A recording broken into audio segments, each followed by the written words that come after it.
Okay, we are finally back with Heroes in Training. It is we're just going to call this a new season. This is going to be season 2 for Heroes in Training.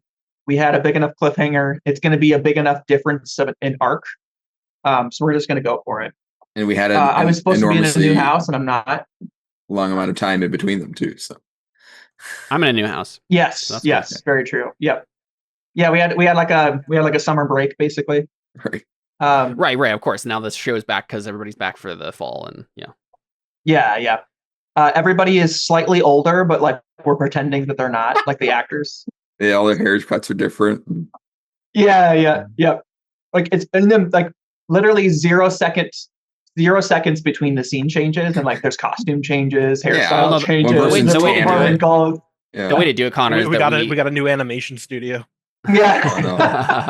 There you go. yeah. I was gonna say Oh, if this was live action, what happened was that we filmed all of this like opening stuff last season and just decided to cut it there. And so this opening sequence is going to be with the previous footage, but as soon as we get to like after whatever is happening here, then suddenly we all immediately do costume changes because it's now fall footage. Anyway. All right. So jokes aside, Oh, we're gonna jump one more back thing. into it. Speaking of anime opening stuff, if you want to check out our new opening song, it is on YouTube currently. Go ahead and check it out there on the YouTube and listen, and give yourself some eye candy. Mind candy. Yeah. And pregame a little, Yep, exactly. Yeah. Take it away, Connor. Yep. Okay, so I don't remember we're gonna anything jump back happened, into so it. please help. So we'll come back to what happened with Palladium, but let's start off with the explosion. See what actually happened with the explosion. Is the end of the tournament.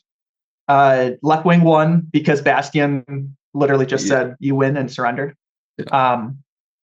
And so there was cheers. Everybody was happy. Like we'll get it from like Left Wing's perspective. Maybe at first is just like everybody's like kind of cheering, kind of booing. I was right? I thought it was kind of like everyone's like, wait, what? Yeah. It was a little bit anticlimactic. And Left Wing's like taking in the moment as it were, right? But then there's a weird sound, right? There's like a little bit of like kind of like a rumbling or a little bit of an explosion. That's what Palladium absorbed, right? So there's not an actual like commotion that happens. But there's like some concerning noises, and so people are like shifting and whatnot. And then we see I think I'll actually cut from Left Wing's perspective. We go to Shorty's perspective. And he's standing next to Quantum Quill. And Quantum Quill says, do I smell propane? And then Shorty turns and looks, and he sees, where were we? We had an archived piece of thing, right? Maybe it's on there, maybe it's not. I'll pull him up so we can see him again. An archived one of the archived like pages or whatever. It doesn't matter. I'm just going to pop him on the screen for now. So he turns and looks and sees this guy. He doesn't see the burning buildings behind him, but he just sees this like gruff guy, and he's like smoking a cigarette, right? And Shorty just kind of has like a quote unquote speedster moment, right? Where he's like, he sees this guy, this gruff guy, and he just like, Quantum Quill said, I smell propane. And he just like shrinks down and sees as the explosion starts to happen. And it's in slow motion, and somehow the explosion is not just like starting from where this guy is, but it like circles around and comes from behind and in front and somewhat from the sides, and flames start just kind of like coming in after the group, right? And Shorty just like in his speedster moment knows what he has to do, and he goes big. And he turns his back to that guy, gets big, and puts his arms around the classmates, right? Oh, right, because there was a second guy. There's a second guy who like lit. Yeah. Oh, I forgot about this. Oh my goodness. Yep. And he shields most everybody from this explosion. And then we just see on Shorty, and he like slowly starts to fall. And as he's falling, he just barely like opens his eyes in time and like shrinks down. and Before he falls crushes hard and all like his slams classmates. his knee. Yeah, he slams his knee into one of the stairs, and his back is like burned, and he falls to the ground, and then we just hear screaming.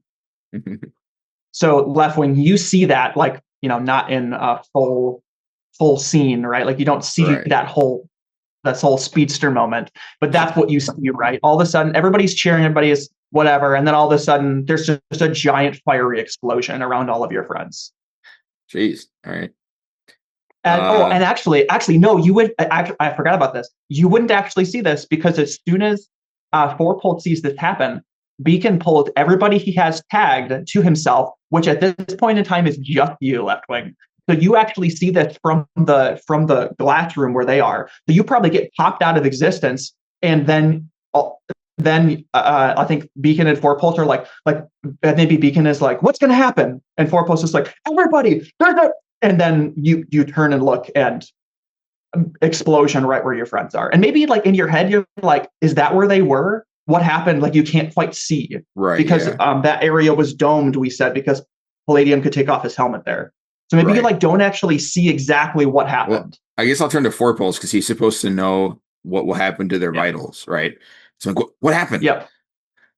Oh, Bastian, you're here too because you were just pulled back as well, like 30 seconds ago. So I'm up in the booth. Yep. Oh wow! So you probably heard Forepulse say, "Oh no." Is that what Bastian said? No, that's what Jared says.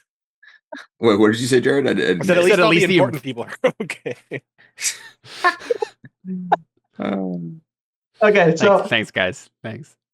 I think also the teachers maybe like are like scrambling, right? I think the first thing that happens is like you turn and look at. I guess what do you guys do in the moment?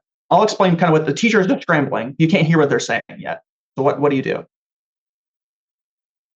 I mean, I was asking Forepulse what happened, but Forepulse says, I think Forepulse ignores you. I think he's like, there's this kid behind me, but he's just like talking with Beacon, and I think maybe Forepulse goes over and like swings open the teacher room, and so you can kind of hear a little bit what's going on. And I think the first thing you hear is Weightless saying, "Angel, take me down. Angel, snap out of it. Take me down now." Did you guys do anything in the moment, or should I just continue the chaos of like? Can I shatter the glass? Weightless is saying that to Angel. Oh, okay, nice. Basti, you want to shatter the glass? I mean, there's no other way down, right? I mean, other than you'd have to go around, right? Heroes don't take stairs. Right. Yeah. I mean, if can I see anybody down there? Like people in the crowd, anything through the glass? You can't see exactly the explosion. You can see people. So like we described it as kind of like, how do you put it? Like sometimes in stadiums, how they have kind of like those, like there are certain areas that have like a concrete back to them. You know what I'm talking about? Sure. And it kind of has like a little bit of a railing. It's like an awning, right? Like like an awning. And, yeah. So you probably see. You probably see rubble from that, right? But you can't actually make out exactly what's going on. But you do see the crowd. Everybody is like trying to leave, but you can't make out like keep your friends. I guess. No, but I need to be able to make out a person, and then because I hear that, and I last time I heard something like that, somebody was staring at a mirror vacant and couldn't move around. So I guess that's sort of what I assumed. So that's what Leftwing assumes, and so I yelled I almost said muscular to a Weightless, and it's been a while. Like Weightless, come here. I can get you down. I think. I mean, I don't know if I could see Angel from where I'm standing, but Weightless turns to you as soon as you say his name. He picks you out of the crowd. He turns to you. He says, "Leftwing, don't even think about it." Think about and what? He turns and grabs Angel. Yeah, he turns and grabs Angel, and he says, "Snap out of it, man, or I swear." And Angel says, "Okay, all right." And he was just frozen. Okay. Yeah. I thought maybe he was paralyzed. Yeah. No. Yeah. He's just like panicked, right? He's just staring at what happened. And Weightless says, "Okay, now fly me down." And Angel just says, "But," and Weightless says, he turns to you one more time, Leftwing, and he says, "Don't follow. You guys are just sidekicks. Do not follow. Not anymore, buddy. Technically, we're specialist sidekicks. Yeah. I knew you were going to say that. We're promoted. Yeah. Yeah, he does. I don't think he hears that, but he just turns. We haven't had the ceremony yet, so yeah. Technically speaking, you are. But we'll get to that. Weightless says to Angel, "I'm going to jump. If you don't catch me, I'm going to die." And he jumps through the glass. You need to make him. You need to make Angel. I also don't believe him. I'm pretty sure he wouldn't die. Like, wait, I don't believe him. Don't catch him. Yeah, let's see what happens. So your other teachers, Duplicity, Patrick Lemerick, who doesn't even have any powers, Scab, and then the other team's teachers. I don't think any of them are busting into motion. I think they are like frozen and like calling in on comms, that type of thing. But they're not. I think no, I don't think Weightless does. I was going to say maybe Weightless like pops in a comm or something. I don't think he does. Architects, Mnemonic, Prism, Professor Hiddleston, and Quotient. I bet Professor Hiddleston is making his way down. Maybe like, and actually, I think he's probably from the thing. Like what you see, literally just like pointing at things, and like a purple zap comes out of it, and he's like animating chairs. Nice. In the stadium. Okay, so but Weightless jumps. And Angel busts into motion and flies after him and carries him and like swoops off towards where everything's happening. So I guess I prepare a scenario where we just listen and do nothing. I look at Bastion. No, I'm interested to see what you guys do. You're told to do nothing for sure, because that is 100% what would happen. What are the rules for whatever we are now? The sidekicks. So legally speaking, you aren't the next rank. There's a testing process. Sure, but that we've sounds earned enough merits at this point. But like plausible deniability. So yes, I grab Bastion. I say, "Good thing we just got promoted," and then I swap him with a person in the stadium, and then I'll swap myself with someone in the stadium. Yep, absolutely. Now I have double plausible deniability. Yeah, I didn't even mean to be here. I was gonna listen. Okay, you guys get down there. Oh geez, let me think this through. Can I assess the situation, see if I can find our friends? Could you swap go ahead and roll Shorty so like Shorty doesn't die? I don't think I could see anybody specific from the instruction. Yeah, you couldn't see anybody specific. Otherwise I would do that, yeah. What am I doing? How do you play this game? Roll plus superior. You're assessing the situation. And I think I'll try to describe some things as you're going. I think there's like maybe a hole in the like side of that like awning or whatever that you and Bastion, like maybe Bastion kind of like pulled off some of the rubble, and you guys kind of like crawl through to see what happens. There's glass, right? Oh, you mean after we get down there? Yeah, after you get down there. After you teleport. Okay. Right. Well, I mean, he could just earthbend the rubble, right? Wait, what do you mean? Well, that's what I was describing. Like he just moves some of the pieces around so you can just get through, right? Yeah. Sweet. So I got a 14. Oh, okay. I didn't see that. So let me see. Perfect. Yep. Okay. Full hit. Okay. So I'm gonna describe some things. So you get in there, and everybody's like on the ground, right? People are scrambling, grabbing each other. People are like checking pulses. I'm sure you see like Thunder, Mist, and Quantum Quill first. And they all seem to be okay, but they're scraped, bruised, that kind of thing. Yeah.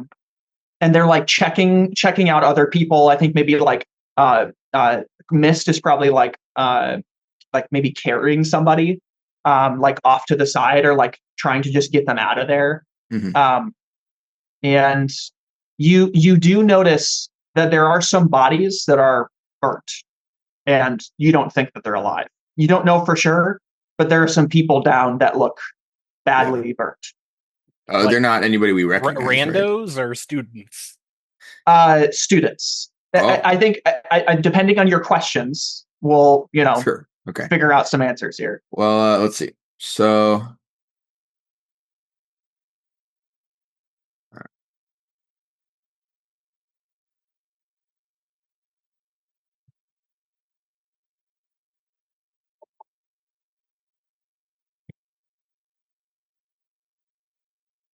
I can ask who's the most dangerous. I can't ask who's in the most danger.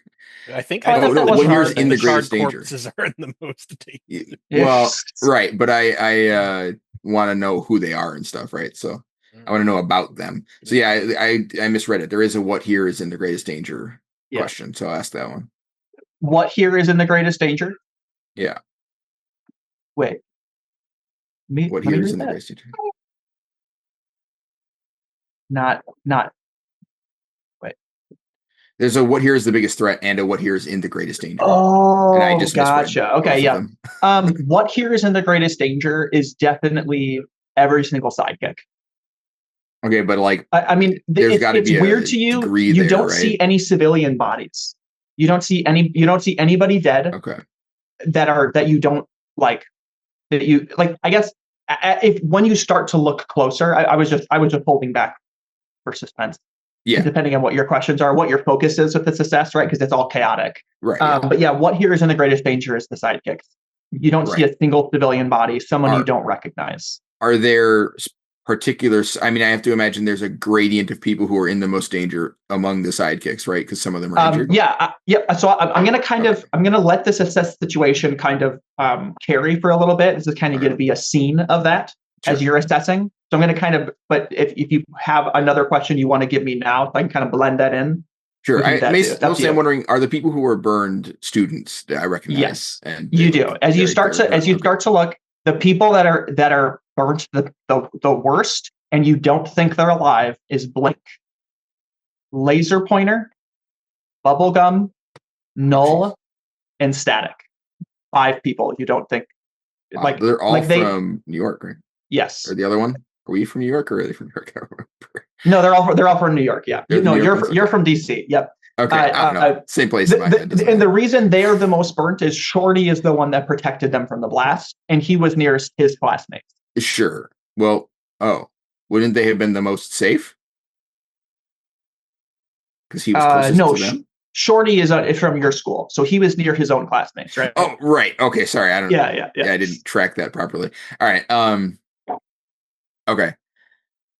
Ugh. Man, it's just like we should have done like a Fullmetal Alchemist 5th opening thing, and I should have done like an opening with that shows every single character. Oh, sure. Yeah, I remind everybody who they are before they die. It's fine though. But yeah, so yeah, Static, Null, Laser Pointer, Bubblegum, and Blink. Those 5, you like as you're looking at them, you don't think they're alive.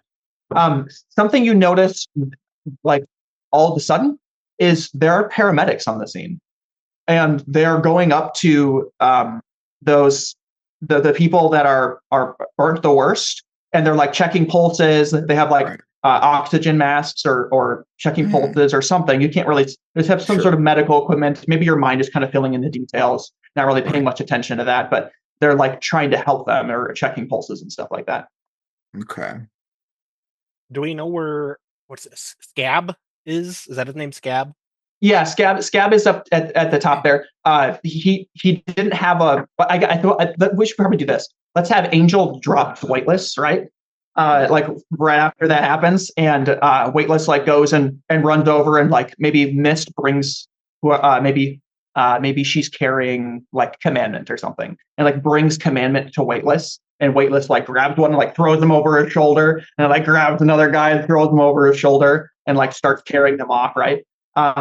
And then Angel says, "I'm coming back I'm going back to get Scab," and Weightless is like, "You better," and like goes back to grab him. Do I remember where Scab was? Did I see him when we were up there? I think your view is probably obstructed now from where Scab is. Right, but if I can remember where he was. Oh, you can remember where he was. And if as long as he hasn't moved enough, which I imagine will be part of the role, right? If he hasn't moved too much from where I remember him at. Yeah, go ahead and roll. Okay. I think maybe at a -1. Sure, that makes sense. Because I think it doesn't make sense enough time to not have moved. Yeah, right. Okay.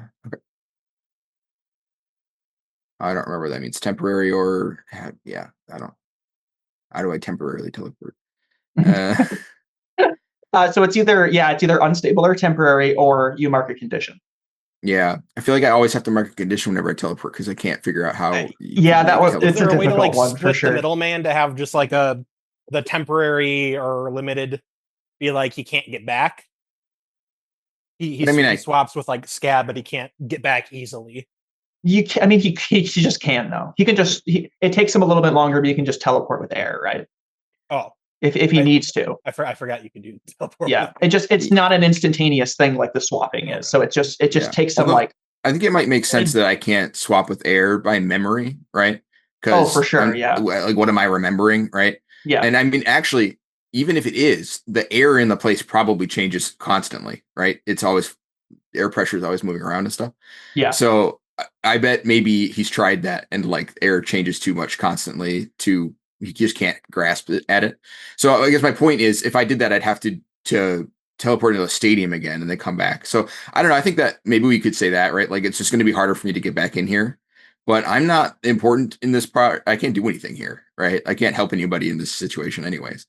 So before you make that decision, why don't you ask your second question before you decide if you're going to teleport that or not, or more market condition or not? I guess you probably should have finished your other question before even making this roll, to be honest. Well, yeah, actually, I'm curious. Oh yeah, you get to postpone while acting on answers, so I guess you generally want to do them right away. Let's just say, I mean, this was a pretty bad roll. I mean, a 4-1 is not that bad, but let's just scrap the roll. Because you might change your mind based on the second question. Sure. I guess I actually meant to say this, and I guess maybe I didn't. My next question was going to be, what's the best way in/past as a method of remembering? Actually, I was going to say I want to remember something like in a hospital where I was when I was recovering to replace them with. And then you mentioned Scab, and I was like, oh, I guess I could just use Scab instead. Sure. So that's why I didn't mention it. But yeah, so I mean, if I can ask that question. Okay. Yeah, I figured the thing is, if I teleport them to a hospital, someone has to find them in whatever room I teleport them to. And they're almost dead. So what I need is somebody who can magically heal them right now. Yeah. So what here can I use to what's the best way in/past was what I was going to use, but that's because I was thinking about getting somewhere. But I mean, if I could say what here's the most, I have one about value, I think. What here's most useful or valuable to me, whatever gets me the answer for how I fix these people faster, right? In a most effective way. But okay, so I don't know. What here is useful or valuable to me? I go with that one. I think that's the most like, I'm trying to protect them. So what is valuable here for me to do that? Yeah, I'm trying to make a GM decision here if I should nudge you or not. I mean, I guess if they're actually dead, then it wouldn't be valuable to me to have Scab here, right? Because they're dead. So if that's what you're saying, having Scab here is valuable, right? But Angel's going to get him. I'm just surprised that you're not asked, like one of your questions isn't what here's the biggest threat. Well, I have no idea what did this. Like it literally could have just been a gas explosion.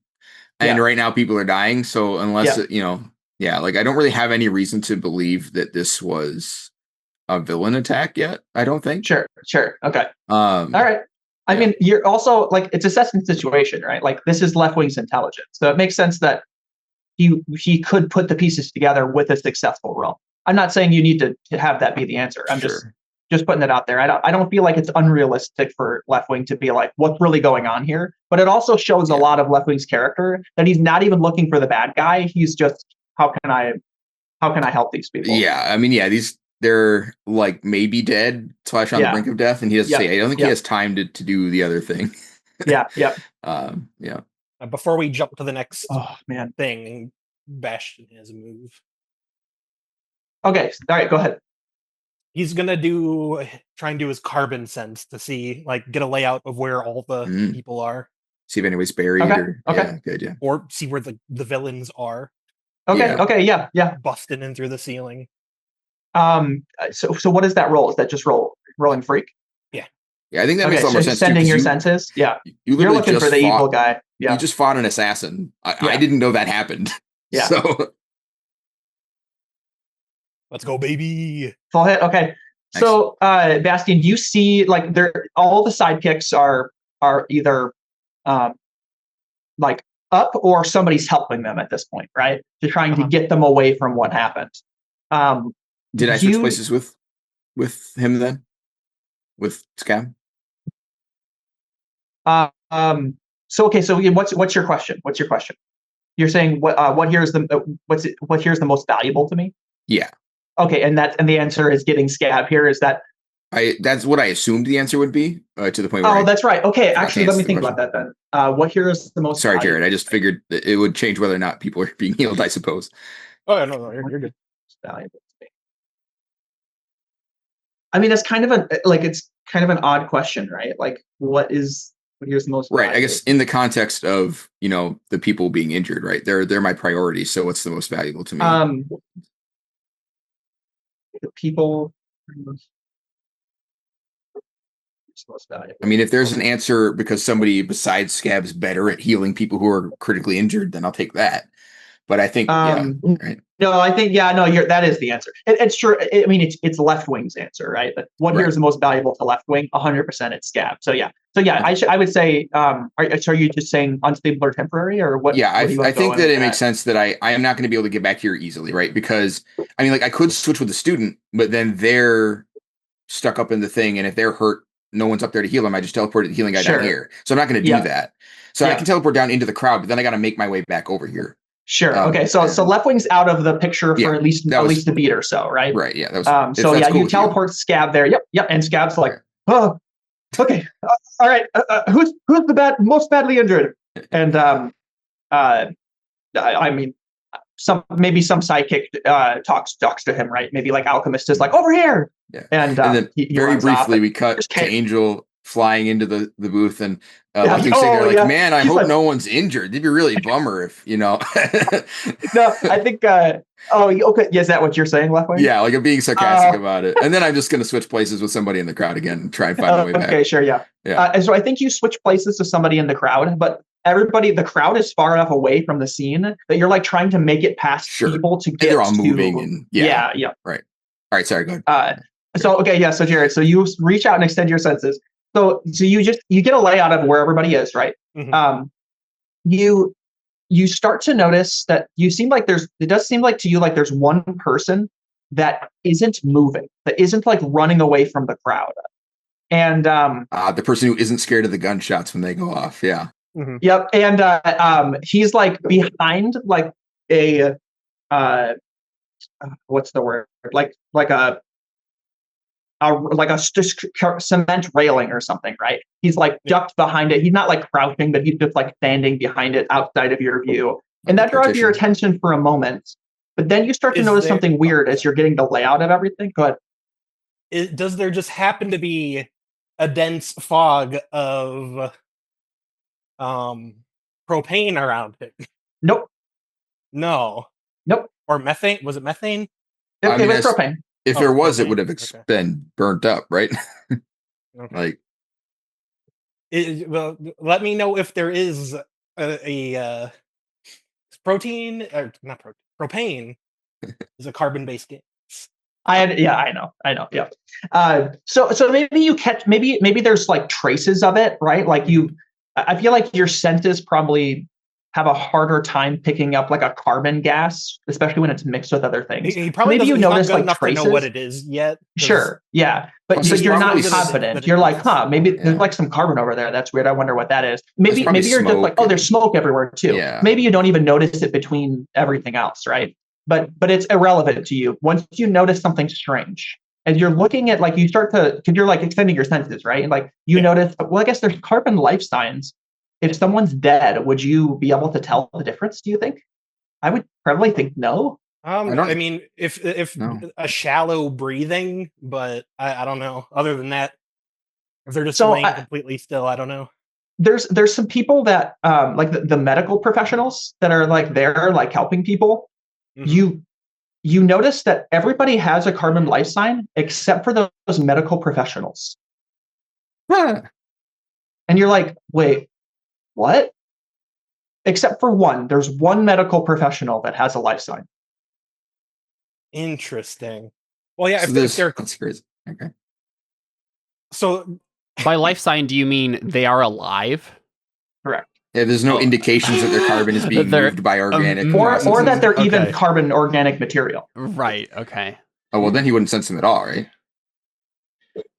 Yes. Yeah, but he's looking at him, right? He's extending his senses and looking so around. Uh-oh. Right? Okay. Yeah. And it's like, these people aren't made of carbon. Robots man, I'm just gonna attack them. You're gonna attack what? The medic. Oh wait, but what? No. What? The duplicate person. Duplicates. Duplicity, yeah. Oh, duplicates invincible. Sorry, that's invincible. Tonight, David just oh my goodness thinks that every other character from every other anime is struggling in this one. Oh no.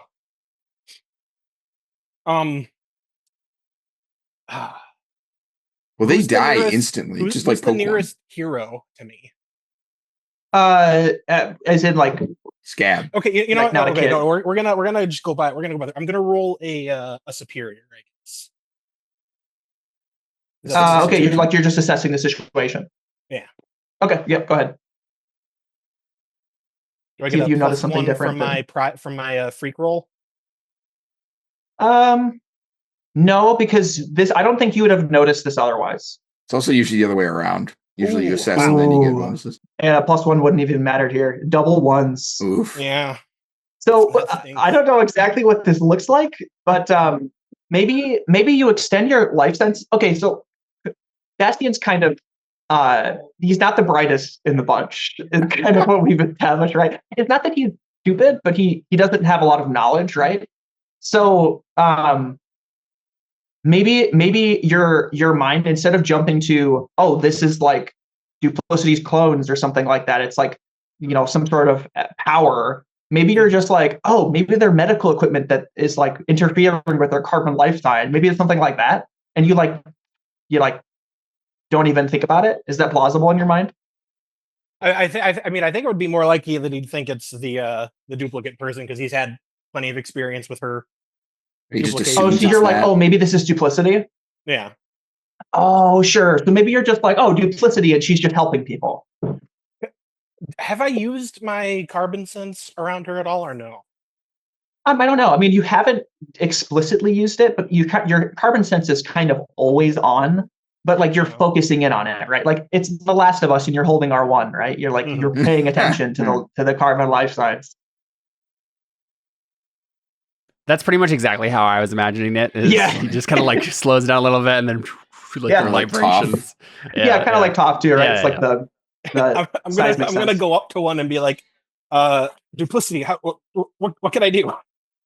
I think it doesn't answer you, but it's just like doesn't answer you for a minute and is like patching somebody up, and then just says like citizen, step away, please. And then like he keeps like patching somebody up, and like it looks like, in retrospect to like the audience, it looks fake, but you failed this roll, right? So you don't notice. You're caught up in the like, maybe like you talk to Duplicity's clone, but like you're not looking at Duplicity's clone, right? And so you don't know what's going on, and you're just like, and you're just like, oh, okay, I'm not needed here. I'm distracting, and like, oh, I forgot the Duplicity's clones are dumb anyway, right? But I feel like a failed superior roll for Bastion could be dunce or die. Kill it. Just kill whatever's in front of him. Yeah, but it's supposed to be a failed roll, right? It could also be that he's bad for you. Jared also doesn't know if this is a good person or a bad person. Right. Oh yeah. Because even I don't, like me right now. I don't like why I didn't just annihilate them is because me myself and yeah, you don't want to be killing some superhero's medical team like endangering people.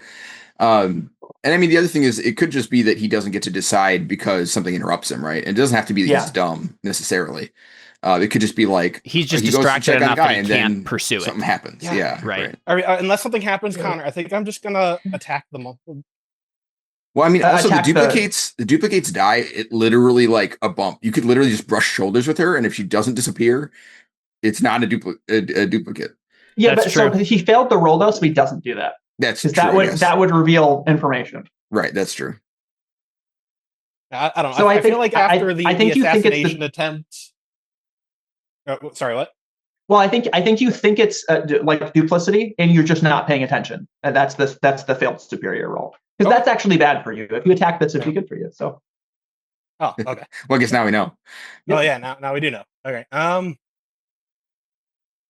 So, but you did extend your senses, right, and see that there's one person not running. So you didn't fail that part of the roll. I'll go to him. Yep. I think. I mean, are you just going to go after him yourself, or are you like, hey, Weightless? Is Weightless here? I guess he is, but he's helping people, right? Technically. But I feel like you probably extend your senses, right? Like, yeah, Weightless is like, he's also like, he's like meerkatting too, right? Like he's paying attention to what's going on. But yeah. I feel like you also failed the superior roll. You could just say, I charge him, right? Yeah, I grab Weightless. I'm like, I point at the medics. I'm like, Duplicity's got this. There's someone suspicious over there. Yeah, I think Weightless says, wait, what? And then he says, where? Duplicity didn't get it either. Man, he sucks at superior too. Well, it's like you said two things at the same time, right? And he's paying attention to everything. So yeah. I think he assumes that you're confused and not that, like. But yeah, something's weird. If he just follows me without question, I'm gonna lead him to the suspicious guy. Yep. Okay. I think. Okay, let me think this through. Yeah, I think maybe we'll switch scenes, right? So you and Weightless are start to go towards his name is Dynamo. And then we cut. You start to go towards Dynamo. We'll cut to Palladium. Charred corpse. Yep. So Palladium, you just absorbed a bomb. It was Roulette and Slipblade that were underneath there with you. Slipblade has this weird frictionless power, and he like knocked you into a wall. And Roulette drew a card, which caused the bomb to be delayed and not explode instantaneously, but then like sped up and then exploded. And they got out. They're safe. You don't know where they are, but you took the blast. You talked to your armor for the first time. It turned white. It was this weird Palladium-scape. And your sister Gemma was watching, Marty was watching, and you absorbed the blow, and all you have left is one piece of your gauntlet, and you're just there. And I think the last thing we got was Gemma saying, "John," and you said, "Hey, Gemma." Oh, and then Marty said, "You son of a gun! You got to tell her anyway."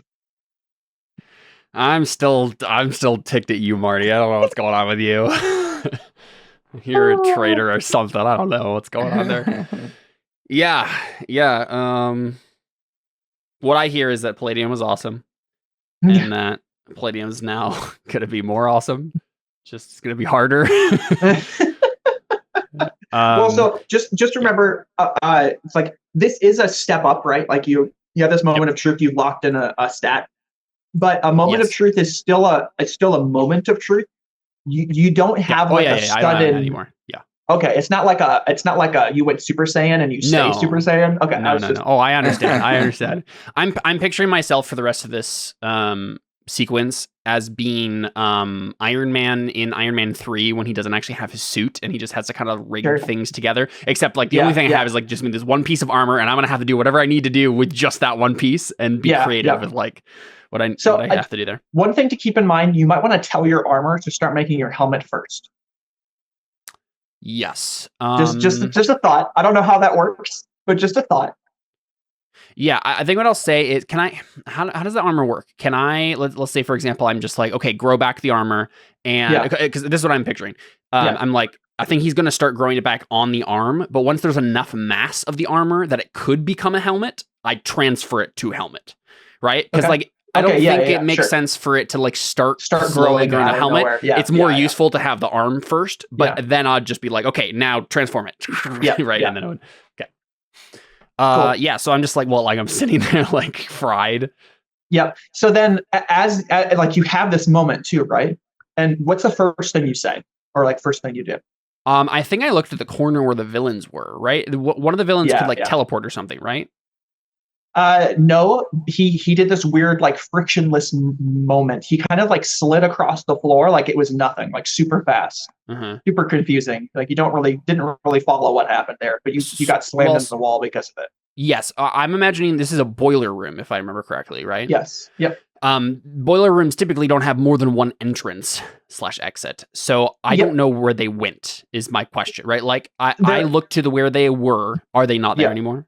Not there anymore. No. Okay. That's what I think there is like, I think maybe you like go towards that area, right? And you do see there is just another door there. And you're like, what kind of boiler room is this? Yeah, that's cheap. Come on, cheap Connor. for the villains. What the heck? No, yeah, that's fine. Well, so the card he drew, just to clarify, so he doesn't feel too cheap. The card he drew is that they're safe, right? The bomb goes off and they're safe. He changed fate to be like the architect here randomly decided. Like in a flashback, and the architect is like, "You stupid! You put another door in the boiler room." Where does this even go? Yeah. Well, I thought it would be cool if there was a secret entrance. Why do we need a secret entrance? It's not that. Like it's actually another door. It's probably like across from it. So like maybe you probably open up the door and it's just another hallway like the one you came from was, and you're like, just a maintenance tunnel or something. Yeah. Yeah, that guy's my new favorite villain. Yeah, he's good. The card guy or the the card guy. Yeah, he had a monologue that was cool. And so it was the card guy was the main guy you were talking to, and then the other guy was like a ninja type dude who like could slide. He had around. His green cloak and he had a sword. He had like a katana sword. He was an edge dancer. He was a ninja edge dancer. That's kind of what. Yeah. So as you kind of open the door, like you're having this moment, right? You hear the explosion above you. Yeah. You hear something else go off. So basically, I kind of like grunt and get to my feet and like take a couple of steps over to where they were, look, and there's just a door, and I'm like, and I swear under my breath, and then I hear like the muted thud, because I'm like underground. And you probably hear like just barely mute, like you can just barely hear like muted screams as well. Yeah, so like something's going on. Yep. Man, I'm trying to figure out like what do I like. I obviously want to be savior guy, but I need somewhere to put Gemma, and I need to deal with Marty, and I don't know what order to do those in. I think it has to be Marty first, because like if I can't trust Marty, then I don't know what to do with Gemma, right? Because I also need to save people's lives. So I think you have to keep in mind, you can shift your labels, and then you're shifting your labels, right? Right. Otherwise, I'm pretty sure you're rolling with a -2 if you're going to try and like pierce the mask or something like that. Yeah, well, here's the question. I'm trying to remember how this works. I locked Savior. You locked Savior. Yep. So I think can't you well, isn't it that there's a different one now? There's a point where I can change it. I don't remember if I've hit that yet. It might be. Let me double check my Palladium progress map and see what was going on there. I think it change your mask's label is a different advancement. Okay. So this is actually kind of bad for me right now, because I think we decided on you can swap it, but then Savior still just can't be moved, because otherwise that's kind of a punishment to take this and lock Savior. So I think we decided you still can swap it, but it can't be now influenced. Mundane can change, but Savior couldn't. So it is kind of like quote unquote risky. Sure. To be fair, I think the rule is when you adjust a label, you don't adjust it, but you're not adjusting this label. You're swapping. I'm switching them. Yeah, that's true. Okay. So that makes sense. So basically whatever one is, whatever Savior is at, it must stay that way. It can't be influenced unless I use my special swap thing. Yeah. Okay. All right. That seems fair to me. Yeah, no, that makes sense to me. It seems like a different mechanic now that I look at it. Here is the question. It also, I mean, I'm not trying to push you one way or the other. If you did switch your label, it would kind of make sense because your armor's off. But that's true. But also, you're then rolling with a -2 Savior the rest of them, because you literally couldn't shift it at all. You'd be running with a locked-in -2 Savior. Okay, so right now my labels are the content. my label. Well, so the thing I'm trying to think through here is my danger is at -2, my freak is at 3, my savior is at 3, my superior is at 2, and my mundane is at -2. Even if I did switch savior and mundane, like it might make it does kind of make sense that I would switch to mundane because I'm literally armorless. It also makes sense that you wouldn't be thinking about Marty at all, and you'd just be going up to figure out what happened too. I can see it both ways. Well, what I'm wondering about is like my freak is still at 3. Yeah. I guess this makes sense, because what it could be is like I'm being creative with my powers, and I'm gonna be rolling freak a little bit here to like do fun creative things instead of just like straight up I need to save someone like I usually do. Okay, yeah, let's do it. Let's be real. Oh man. Okay, well now I don't want to make the wildest decision. Now I don't want to. Your reaction has changed my mind. Connor, Caleb, it's for the content. I mean, for real. Yeah. For real. Well, so here's the question. Once per session, you can affirm either your heroic or secret identity. I don't think I've done that yet, so I'm just gonna play out what I do, and maybe we'll hit that. Sure. Yeah. There's like an actual narrative trigger here. Yeah. I do think that might make sense. It just depends on if I need to do any mundane stuff in particular. I might do that. So I think just to set the scene, I think Gemma is on the ground with her back to the wall. Of course. Right? And Marty is the same, but like inside the room. So like Gemma's like out in the hallway. And I think Gemma's like starts to stand up. Marty starts to stand up as like you're coming back around, right? Okay. I think what I'm going to do right away is I'm going to turn to Marty, and especially when the explosion goes off, right? Above us. I flip around to Marty and I just say, You have a lot of explaining to do, and you're going to do it right now. He says, listen, Palladium, you're not the boss of me. Right now, there's an explosion that just went on up there. We are in active combat. Don't you try and pull rank on me. Active combat means you need to trust your allies. I'm going to give you one chance, Marty, before I knock you out right here and leave you here until we can figure out what just happened. I think Gemma's like, John, what's going on? Gemma, listen to me. One chance, Marty. Explain what just happened, and all three of us can walk away from here and figure out what's going on. I'm going to try to provoke him. I have a 2 in superior right now. I want to provoke him and just be like, you tell me right now, and then we're good. Like, but you need to explain. It doesn't need to be a long explanation, but you need to explain. Okay, so be specific, because it's like explain what just happened here, right? Yeah, exactly. Because I basically say I walked in and it sounded a lot like you were some sort of double agent. What is going on? I think you literally said that he was. Yeah. He did. Marty said, I can be your double agent. I've done it. He implied that he said, I can be your double agent is how he did it. Yeah. Okay, so I think what I say is like,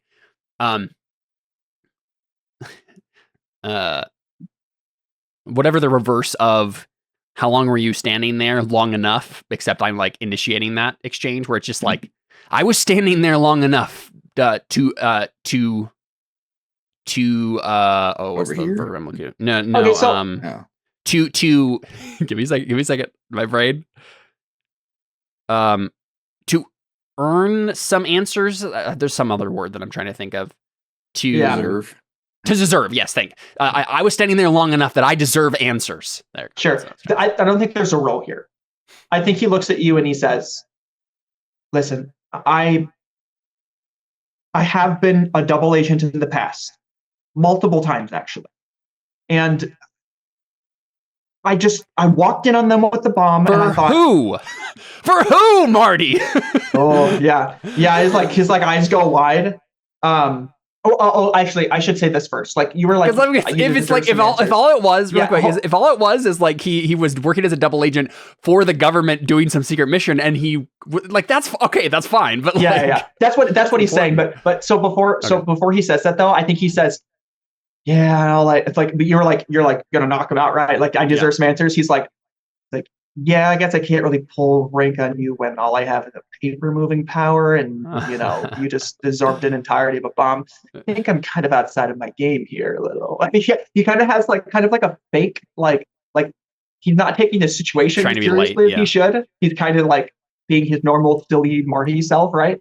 Yeah. But then he says, yes, I was a double agent at a certain point in time, or multiple times, and you say, for who? And he says, for the government. Or I mean, wait. For the government, not for the bad guys. It's like the double agent part, I guess it's kind of confusing to explain. But like, I wasn't on their side, but I was pretending to be on their side. But I've done it for multiple villains. In fact, That's the whole reason I was able to find Tempest in the first place. Okay. I was a double agent. I was on the inside. I found out where his base was because of that. Likely story. Palladium obviously wants to believe him. I feel like I might need to roll Pierce the Mask, but I don't want to affirm my secret identity because you can just fail and then you your character will laughed also at be me. confused. Yeah, I don't know if I want that either. This sure is. Don't worry, Caleb. I already condemned 5 of the New Yorkers to death. So. Oh, great, nice. Yeah. I think I missed that part of it. Well, he didn't stop the weird non-living people from working on them. Okay. So yeah. Fortunately, the magical healing guy is there. Hopefully, he can keep them alive. I guess the thing really that matters here is, does it make sense narratively that I would affirm my secret identity before trying to figure him out? And I'm not sure. I'm not sure what that would look like. Oh, hey, did I ever mark potential for revealing my secret identity to someone who didn't know it? No, she knew it already. Never mind. No. Yeah, hey, she kind of. The villains didn't know it. The villains didn't know it. Yeah, you could. That's fine. You can take. I don't think I did mark potential from that. I'm gonna mark it. Yeah, that's fine. Cool. Sorry, I'm not trying to take too long here, but no, you're good. You're good. I mean, this is kind of an important decision. What do you think, David, Jared? Should I affirm my secret identity and switch my label? I think. So I guess before you decide on this, yeah. Let me think about this. I'm trying to think of what that would look like in this moment. I mean, before you switch, let's define the role. Are you trying? I mean, what are you trying to do here? Well, are so you Pierce the trying Mask to figure out if he's telling the truth or not? Yeah, Pierce the Mask is when you try and look beneath them, like at the person beneath the mask, right? You're reading their intent. Like you're reading their intent or whatever, right? So like, what would you be trying to discern? What are you really planning is the question I really want to ask, right? Okay. Or what do you intend to do or whatever, right? Okay. Yep. Yeah, I think I'm just gonna roll because I like the only thing I can think of to like actually like hit the narrative trigger here would be like it's me, Marty. Like it's John. Like I need to know. Right. But in this moment, I'm kind of being superior. Like I was almost gonna provoke him there. I think I'll just roll and probably fail. Okay. Here we go. Mundane. Oh dear. Yeah. Hey, I marked some potential. Huh? Nice. Let's go. So what's your move, Connor? I think the answer is you just have no clue. Okay. And I think like you don't know if you trust him. You don't know if you should. You don't, but you don't have any reason to believe he's not telling the truth. I know. It's a pretty honest or a pretty likely story. To be fair, he just admitted to being super good at lying to the point where he convinced the most dangerous supervillain in history that he was on his side. So you don't trust him. And you don't not trust him, and you want to trust him. But I think from this moment, this moment that you're having with Marty, I feel like you'll always, no matter what, I think you'll always think back to this moment when you're trying to figure this out in the most vulnerable spot Marty could possibly be in. And you're never going to feel confident one way or the other because of this moment. You're always going to think back and go, do I really trust Marty? Yeah, like he's a professional liar. Like, can I really trust him? Yeah, I mean, our relationship is irrevocably changed, certainly. Yep. Okay, I'm gonna grab Gemma and run. Do you have influence over him? I think you do. Yes, I do. I think the thing here is that you lose your influence over him. Okay, that makes sense. You just feel like you just don't know. You just don't know. Yeah, I think I'm going to threaten him too. I'm going to grab Gemma and run. I'm just going to be like, Marty, you do what you have to do. I'm going to get Gemma to somewhere safe. And I just run. I just take her. I think he's like, play the point. And you leave the room without him. I think I just leave the room. I don't trust him enough with that role. I don't trust him enough to leave Gemma with him, which is what I would have done if I had known for sure that like he was trustworthy. But I'm just like, okay, first priority, I don't know what to do there. Second priority, Gemma. Like I need to get Gemma somewhere safe. So where are you going to take Gemma? I don't know. I think I'm gonna roll superior to try to figure out where somewhere safe might be. Sure. Yeah. Let's see. What's the move actually here? Not here. Assessing the situation. Yeah. Assess the situation. Yeah, so I basically just like mentally go through my picture of the stadium, and since we've been here, like where's like somewhere? No, it must be the booth, right? That must be where I'm gonna take her. Like the I mean, if that's what you want to say is your answer, absolutely. You can also choose to assess the situation instead. I think I will. My first instinct, I start running towards where we can go to that booth. Sure. But I will roll assess the situation on the way, and then if like I come up with something, like, I'm thinking through things. I'm like, okay, is there a better way? Like, where do I take your her? instinct just takes you to yeah. Okay, I'll go and do that. I feel like that's what Palladium would be doing, is like just frantically thinking, like, what do I do? What do I do? What do I do? Yeah, and I think on your way, Gemma is like, can't we trust that guy? I mean, he was really nice to me. I mean, I've been spending time with him like the last couple of days. I have no reason to think that he would be some sort of, I don't know, double agent or triple agent. Is that what it would be? Out with some underage girl. I know. Dude, not alone. No, he was her. He was the liaison for her.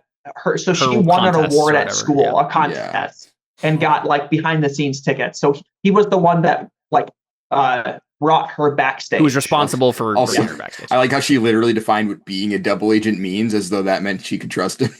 I've been hanging out with him all this time. He's been so nice. That's the whole point of a double agent. Palladium doesn't answer. We just get a close-up shot on his face, looking really, really troubled. Yeah. Okay. Go ahead. All right. Wow. It's a good thing I don't have any conditions right now. I'm not sure how that happened, but it is a really good thing I don't have any conditions right now. All right. This is going to be one of those days. For the rest of the session. Well, one of those days. Oh, boy. Your team?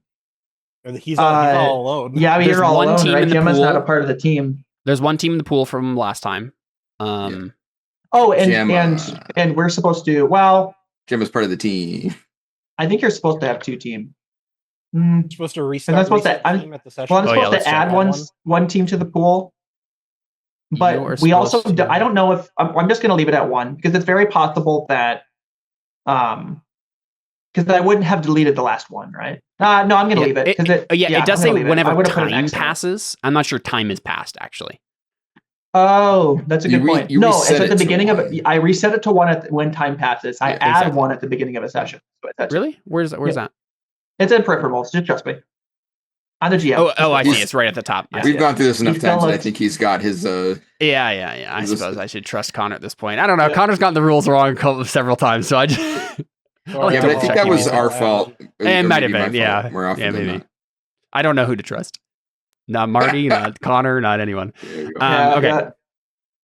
Yeah, I mean, Gemma from behind you says, "I'm a double agent." Takes one to know one. Am I right? Turns into Jared, but I got it. And then Gemma takes off her mask, and it's actually roulette. No. Okay, so can I use a team here? Does that make sense at all? I don't think it makes sense. I mean, you can spend it selfishly. I don't know. Is Gemma a part of the team? Oh, that's true. What does it mean? Yeah, but spending selfishly is just labels. You don't actually like. It's not like a bonus. Yeah, I don't really want to do that. Yeah, I figured. Okay, I mean, what does failure mean here, Connor? I think failure means. I think failure means you don't feel like it's safe to go up to the booth because you don't know where roulette and slip blade are, and so your thought is the only best thing I can do is to keep her right by me the whole encounter. That was what I was thinking. Okay. I think it might make sense for you to use team for Gemma in this instance because this is actually something she could do. Whereas, like, I'm thinking, like, is she a part of the team? No, because she can't do freak, right? She doesn't have any power. She can't do a lot of things. But I suppose it kind of makes sense. She got a backstage path, then maybe she knows of a place. I think if you want to use that, you can. But keep in mind, you still a 7 to 9, not a full hit. Yeah. Well, what does a 7 to 9 on assess mean? I think you ask one question instead of. Okay, I'm fine with that. Yeah, I would rather do that than sure. And once we go into battle against someone, we'll get some more team in the pool. So it'd be kind of interesting. Nah, I would like it is cool to think of like I have to protect Gemma the whole time, but I mean Palladium would feel so much better. Yeah, if he could just not worry about her. Yep. Right. Yeah. It'd be one thing if I had like my full armor, then it'd be like, okay, cool, I can just like protect her with my defend or whatever. So I think I think it's what here can I use to hide her would probably be the only thing you could do here. That makes sense. Yep. I think. Yeah. What here can I use to keep Gemma safe? Who, in terms of the teachers, could maybe look after her? So I feel like that's Angel probably can the fly, answer, right? Yeah, but he's going to be helping, right? He can help. But I feel like there are other people who can't directly help, so maybe they could watch her. I mean, hey, Con, I'm asking the question, right? What here can I use to keep Gemma safe? Your answer can be keep her with you. Beacon. Okay, wasn't he in the booth though? Wouldn't I not know? Like that would be the place I would take her if. Yeah, I suppose. I'm thinking Beacon, right? Well, right, which I guess could still be the answer. Yeah, because you're not failing the roll anymore. So. That's true. Yeah. Right. You could go to if that's the right answer. Architect makes her like a steel safe place, but I guess you'd have to convince her, right? You'd have to convince that seems weird. Like it's one thing. Yeah. I would. It seems to make more sense to me to bring her to a teacher or something than to. I mean, you could bring her to duplicity, but she can't do much to protect her, really, right? Yeah. Well, I assume we're trying to evacuate, right? Like, yeah, I still feel like some of the maybe there's would make sense, and since maybe Gemma is like, oh yeah, you could bring her to Angel and be like, get her out of here, evacuate her. Or maybe Gemma is like, stop, Palladium, you're needed up there. I know exactly where I need to go. I know exactly the way. It's this way. Mm-hmm. Or if we want to bring the gang back together, you could bring her to me. And you could actually, what best way to hide her? You bring her to Left Wing, and Left Wing remembers the mannequin back at I was the secret lair, I have a mannequin. And you just tell, I think that's the answer. Okay. I don't know how Gemma helped you think of that though. Maybe Gemma said something like silly, like, I'm sorry, aren't you a superhero? Don't you have like superhero friends? Aren't there any of your superhero friends that can protect me? Wow. Maybe that's rough, brother. Well, I mean, she's right. Exactly what a sister would say, right? Yeah. Like, and I just think friends protect me? I'm not saying anything to her right now. I'm very focused, so I just say in my head we just hear Left Wing, okay, and then take +1 while acting on the answers. So I think maybe you should whisper it out loud, so that way Gemma, as you're like dragging her away, maybe she goes Left Wing. That one guy they're saying is the villain. I won. Excuse me. I love that. Yeah, and then we cut guys. She's dragged away. Yeah. Okay, so I think from there we cut, right? Sure. I think we cut to Scab actually, and I think Scab is down and trying to heal somebody, right? Maybe it's to get scabbed repeatedly in the back. Is that what you're talking about? Yeah. Maybe Scab goes down and he puts his hand on Null and is like, "You're in really rough shape. Let me help you a little bit. I might be able to stabilize you," and like put some starts putting the blood flow back through him a bit, and then I think he looks up and sees like one of like the medic people coming through, and I think we're getting it from Scab's point of view, and he's like putting some like he like sensed their like life essence a little bit, kind of like this weird like blood view where you can kind of like see like sense like where he's supposed to move stuff and help them, right? Because he can kind of he can gauge if someone needs help and like gauge what to do with their blood, that kind of thing. So it's a bit scientific as well, not just a magic thing. And he sees one of the medic guys like near him, and he's like, hey, come here. I can move on to the next person from here. And he stops and he goes, I think you'll be safe from there. Just hold on. And then he moves on to the next person, and he kind of like is looking over while he's like healing the next person. Maybe it's like maybe somebody else from the New York school. It doesn't matter. He's healing somebody else, and then he looks over at the medical professional that's over Null, and he looks over and he does like a double take, and he realizes there's no blood flowing to that person, and he's like, he kind of has like this weird like zoom out spot or like zoom out shot, and he's like, yeah, like what? And then he like looks around at the other ones, and he goes, am I okay? And then he goes, he sees Weightless. He sees Weightless and Bastion running away, and he goes, Weightless, Bastion, wait, come back. There's something. And Weightless and Bastion don't hear him, and they go off towards Dynamo. And he goes, Something's not right here. And he sees the one guy that does have life signs that's a medical professional. And that guy goes over to Null. And he goes, maybe he knows what's going on. And like maybe in his head. And he like walks over towards him. And then we cut. Left wing, you're making it through the crowd. Yeah. This is when I wish the game had like a overcome danger where I could just roll to see if I get there. No, because this is just the consequence, right? Like you just take a while to get there. Yeah. I think Palladium's not there now. So I think maybe you get to back to where they are, right? And maybe we see like in the background, like Palladium and Gemma come around a corner and like Palladium moves the thing to his helmet. And you like run up and maybe cut through that same piece of rubble that Bastion had like opened up or whatever. Mm-hmm. And you, I think I'm just going to give it to you now. I guess, what do you do? When you get through the rubble again? Well, you see the same thing, right? Scab is Scab's not being strangled or anything. No, nothing like that. No. Yeah. So then I'll probably run up to him, right, and be like, are they alive? Because last I knew, wasn't sure. Sure. Yeah. I think I just have to give it to you at this point. You walk over and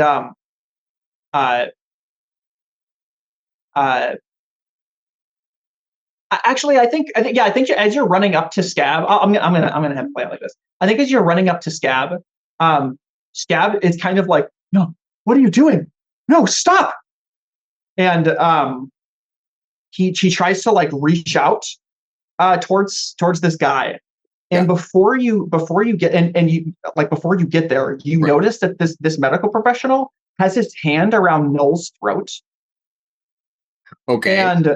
And you're at first in your head, you're like, oh, he's checking his pulse. But then when Scab is like, no, stop. Yeah. You turn and look, and he is not checking his pulse. Maybe like Null's leg like kicks or a little or whatever, and I realize it's not good for him.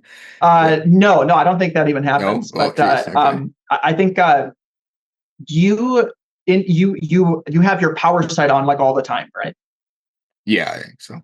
Okay, I think we said it was like kind of like with Bastions where it's on all the time, but I'm not really going to notice things unless I focus, right? Like, okay, sure. I think roll freak to extend your senses then. Sure. Okey-dokey.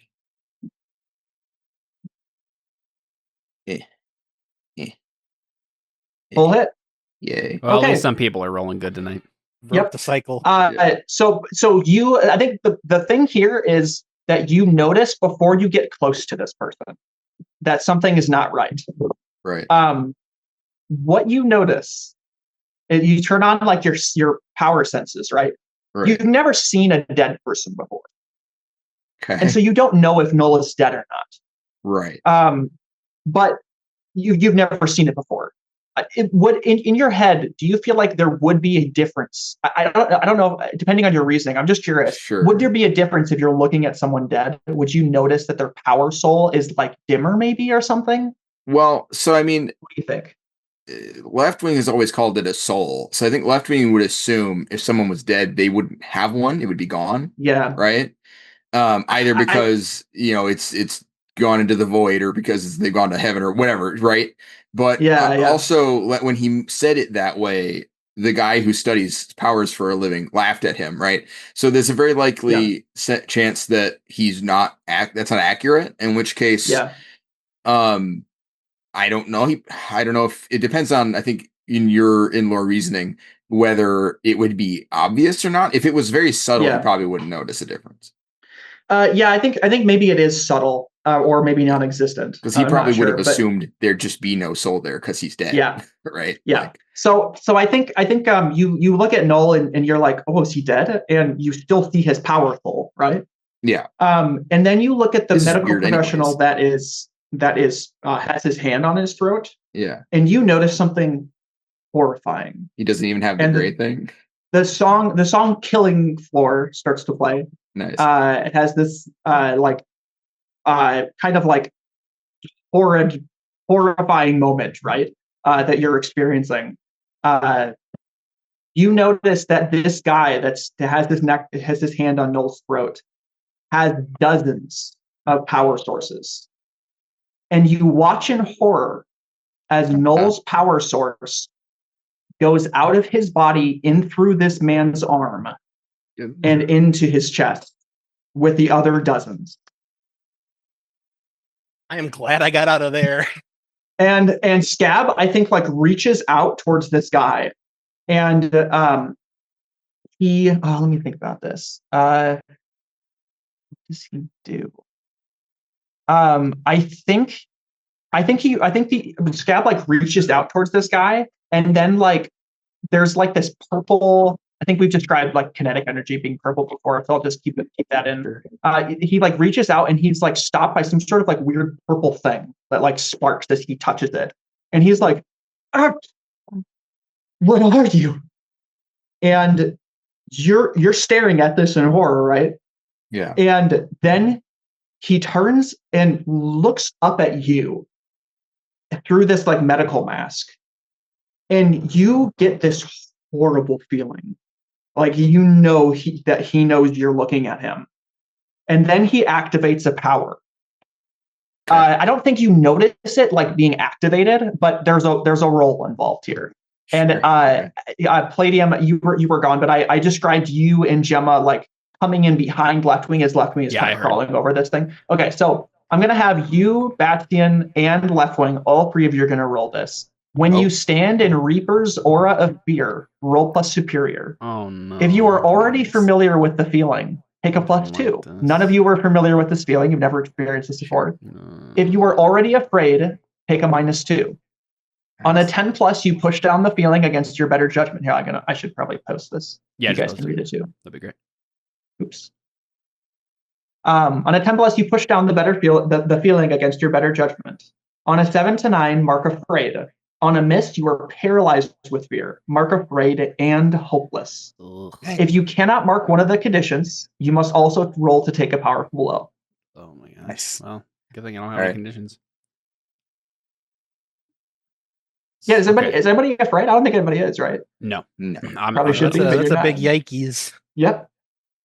Right.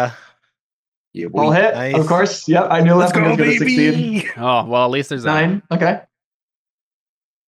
If only we had a team. Wait, is this a terrible fall? Do we get team? But you have 2 team, yeah. I don't know what you would use it on in this circumstance. Palladium, yeah, I'm not sure how Gemma would help you against.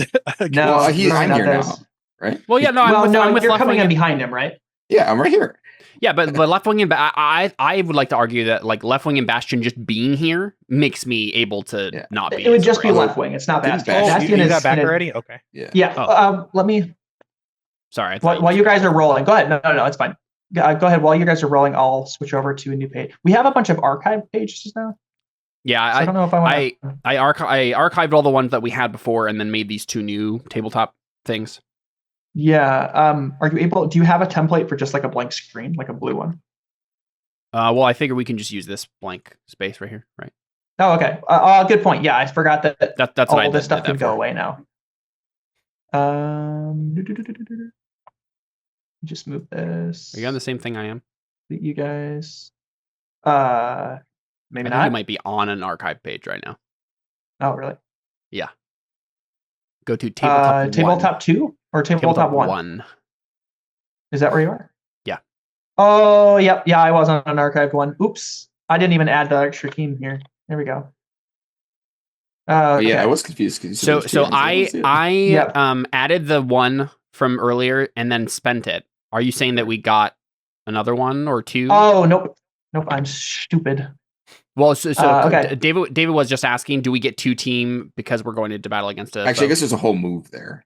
Yeah, that's a whole move. Yeah, that's a whole thing that will resolve, whole, like, right? If you trust the leader and it's when you're a team, right? It's when you're going in as a team. So we might do this, but not yet. Yeah. Okay. Well, we have our Avengers Assemble moment. Can I still spend that last team, David? Are you fine with that? If I spend that last team for you being there and making me not afraid, because I'm like, okay, at least like I'm fine. Leftwing's here. This is creepy, but he can teleport me if I need to. I really don't want to mark any conditions right now. I'd rather just be. What did you do with your sister? She's with him here right now. I was gonna have Leftwing teleport. Got it. It's huge. I assume she starts freaking out though. she probably doesn't even know what's happening, right? Most of the suspicious things here have to do with powers. So I don't. Well, what I mean is like she's in the aura too, right? Oh, right. Yeah, she is. So yeah, she probably starts screaming. Caleb. Yeah, I figured. Oh, sorry. Oh, here we go. Right, we haven't said the propane guy's name yet, but his name needs to be Hank. Just trust me. Hank the well, propane I haven't said tank? his first name yet, but the villain name is Dynamo. Hank Hill from Propane and propane accessories. Propane accessories. Yeah, I see. The audience will love it. Yeah. Oh, you rolled an 11? Wait, what? Oh, you rolled a 13 as well. Oh, I didn't see that. Yeah, okay. So yeah, you both aced it. Dang, incredible. Okay. I think we should get the clear. Oh yeah, you both have +3 for superior. What's that? We should get the clear condition. We did so well. I don't think he wants the bad guy superhero move to be good for you. No. So the next thing that happens, left wing, is he holds out his hand, and you get suddenly and forcefully yanked towards him. Yeah. So I think.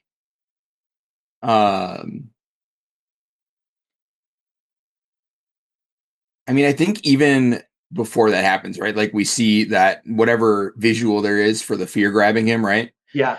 And I think we hear him in his own voice in his mind say, what if next time I need to pull the trigger and I can't? And we hear Countess say, you'll do the right thing. Yep. I trust that you'll do the right thing when that time comes. And I think we see his eyes harden a little bit.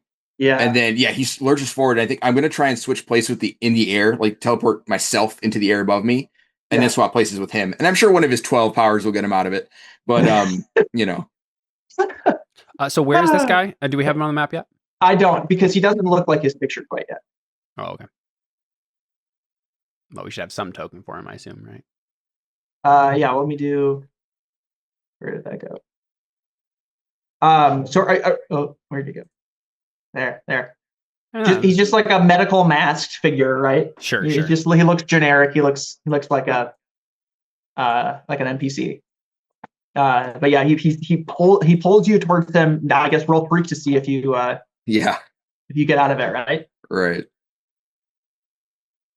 Oh, thank goodness. Full hit. Nice. Okay, yeah. So I was you like, I've been rolling into well. the air, I can't and then you're gonna switch places with him, right? Yeah, I'm gonna do the left wing classic. I'm just gonna drop him from 1,000 feet. Yeah. Yep. So you do that. Swap places. Yeah. And what he does next is he reaches out with a pink bubble gum. Yeah. And it lurches out at you and attaches to your arm and your leg. And he wait, from 1,000 feet. 1,000. As far as I can go. 1,000 as high as I can go, and still see him. Oh, okay. I don't know how high 1,000 feet is, but how high is the roof of the building we're in? I thought it was a roof. It's an open stadium. Yeah. Yeah, that's probably like 1,000 feet, right? Yeah, I thought 1,000 feet isn't that high. Yeah, I mean it's 10 stories. Yeah, it's 10 stories. That's like a small.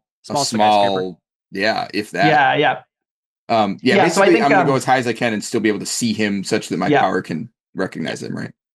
Yeah. Okay. So I think whatever you can get with that this, 10. Right? You do this, right? And he's in the air, and he looks back down at you and just puts out his hand again, and you're lurched into the air. Yeah, I had a feeling. So I think I turns to Scab right after I do that, and I'm like, get everyone out of, and then like up into the air with him, right? Yeah. Yep. Connor, when you said that this guy has the bubblegum powers, though, my stomach dropped because I realized what just happened. Yep, I knew. I realized, I remember the whole like he can get powers thing. I assumed this was a thing, right? Like that doesn't surprise me, but like I remember that because this is right. If I remember correctly, Bastion let those 5 be taken care of by these people, and that's why they. Yeah.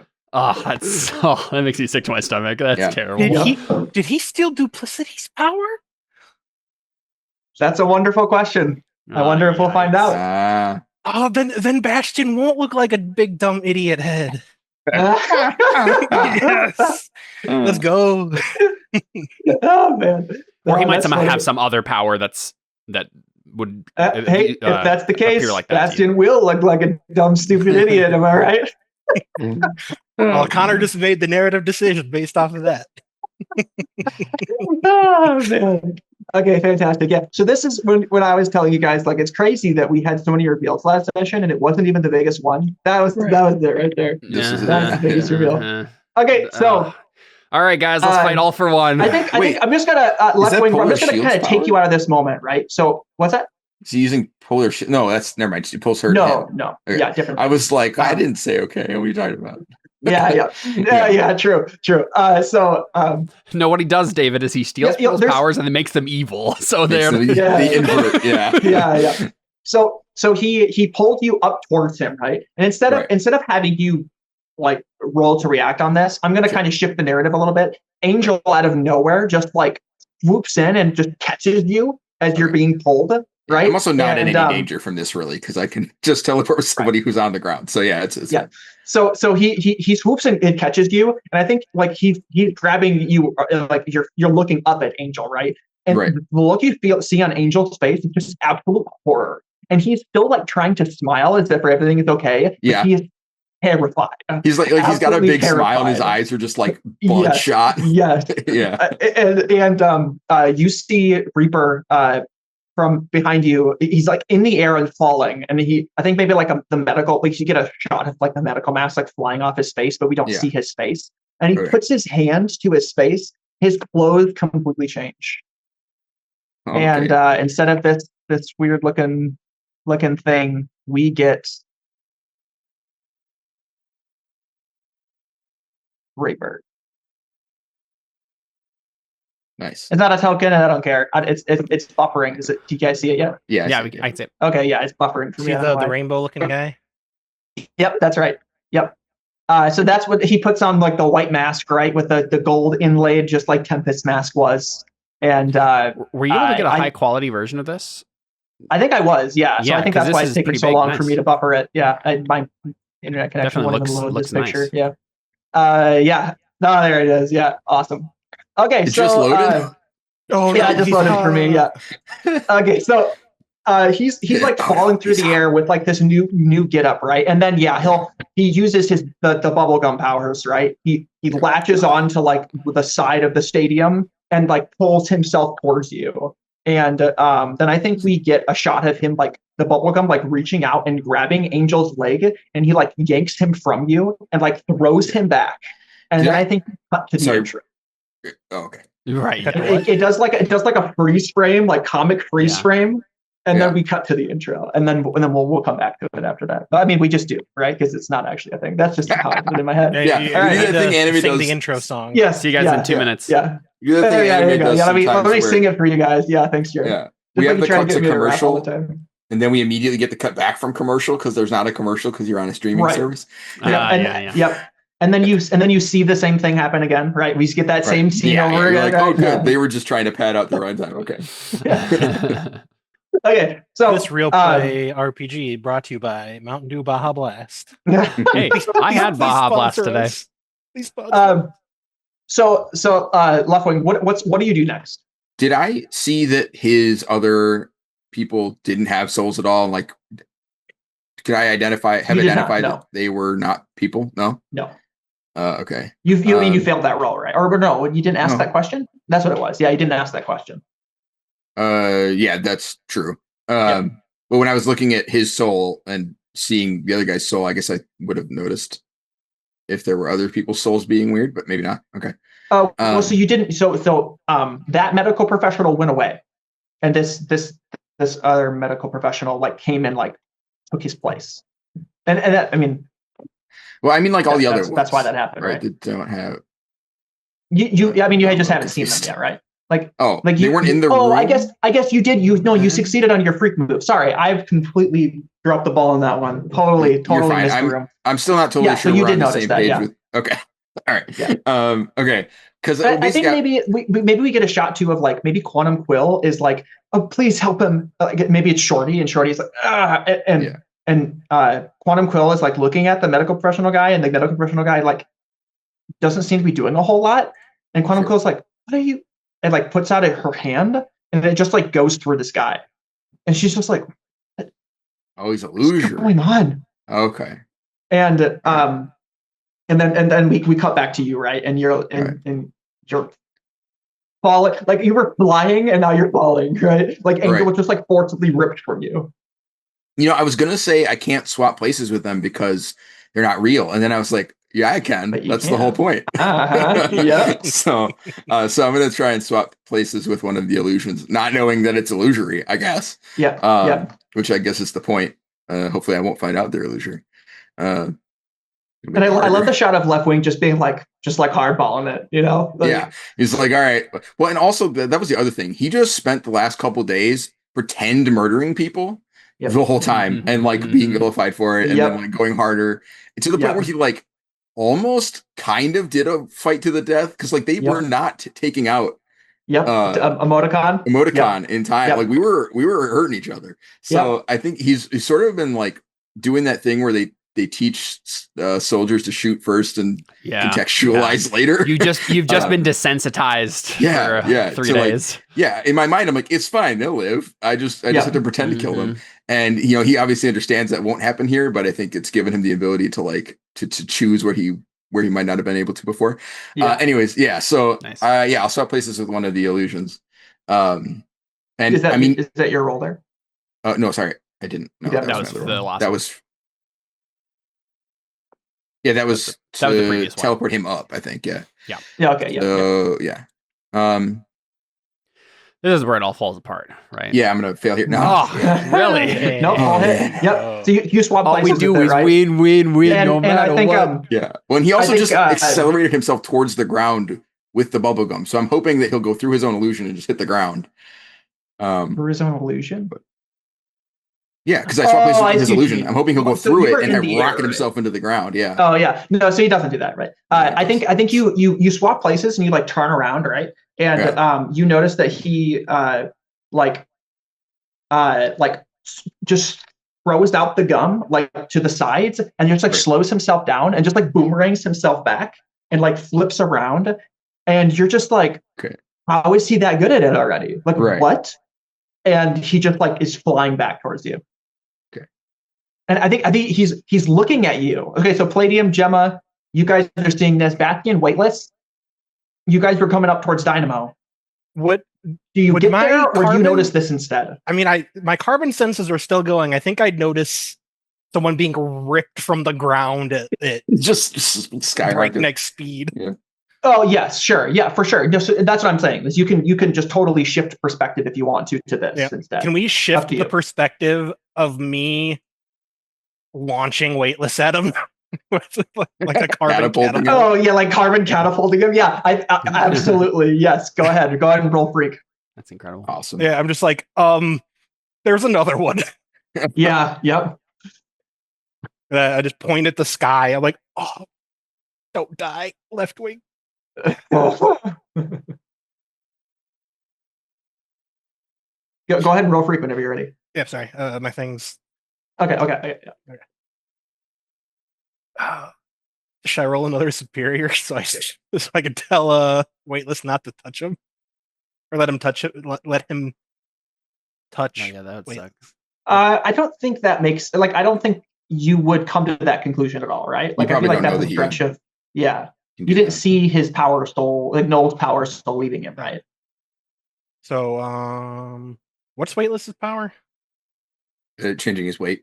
Yeah, he can instantaneously change his weight. So he just makes it. If you're going to launch him, he for sure just is like going to change his weight to nothing, right? And you're going to just launch him, and he's just going to increase his weight to be able to. Yeah, the instant he hits the guys. Yeah, grab him and boom. Yeah, it's actually it's a really cool idea, actually. Yeah. Can he make other stuff weightless? No. He's not Uraraka. Very different characters. Believe me. Trust me. I kind of want to coat him in carbon armor. First. Just launch a missile. Well, I mean, you could use you can manipulate the carbon. You could make him a suit of armor and then shoot that. True. Shoot the armor. This is just going to be cool. Just do it. Okay. I mean, just roll, right? It's the same roll. I'm not going to make you roll freak twice for that. Yeah.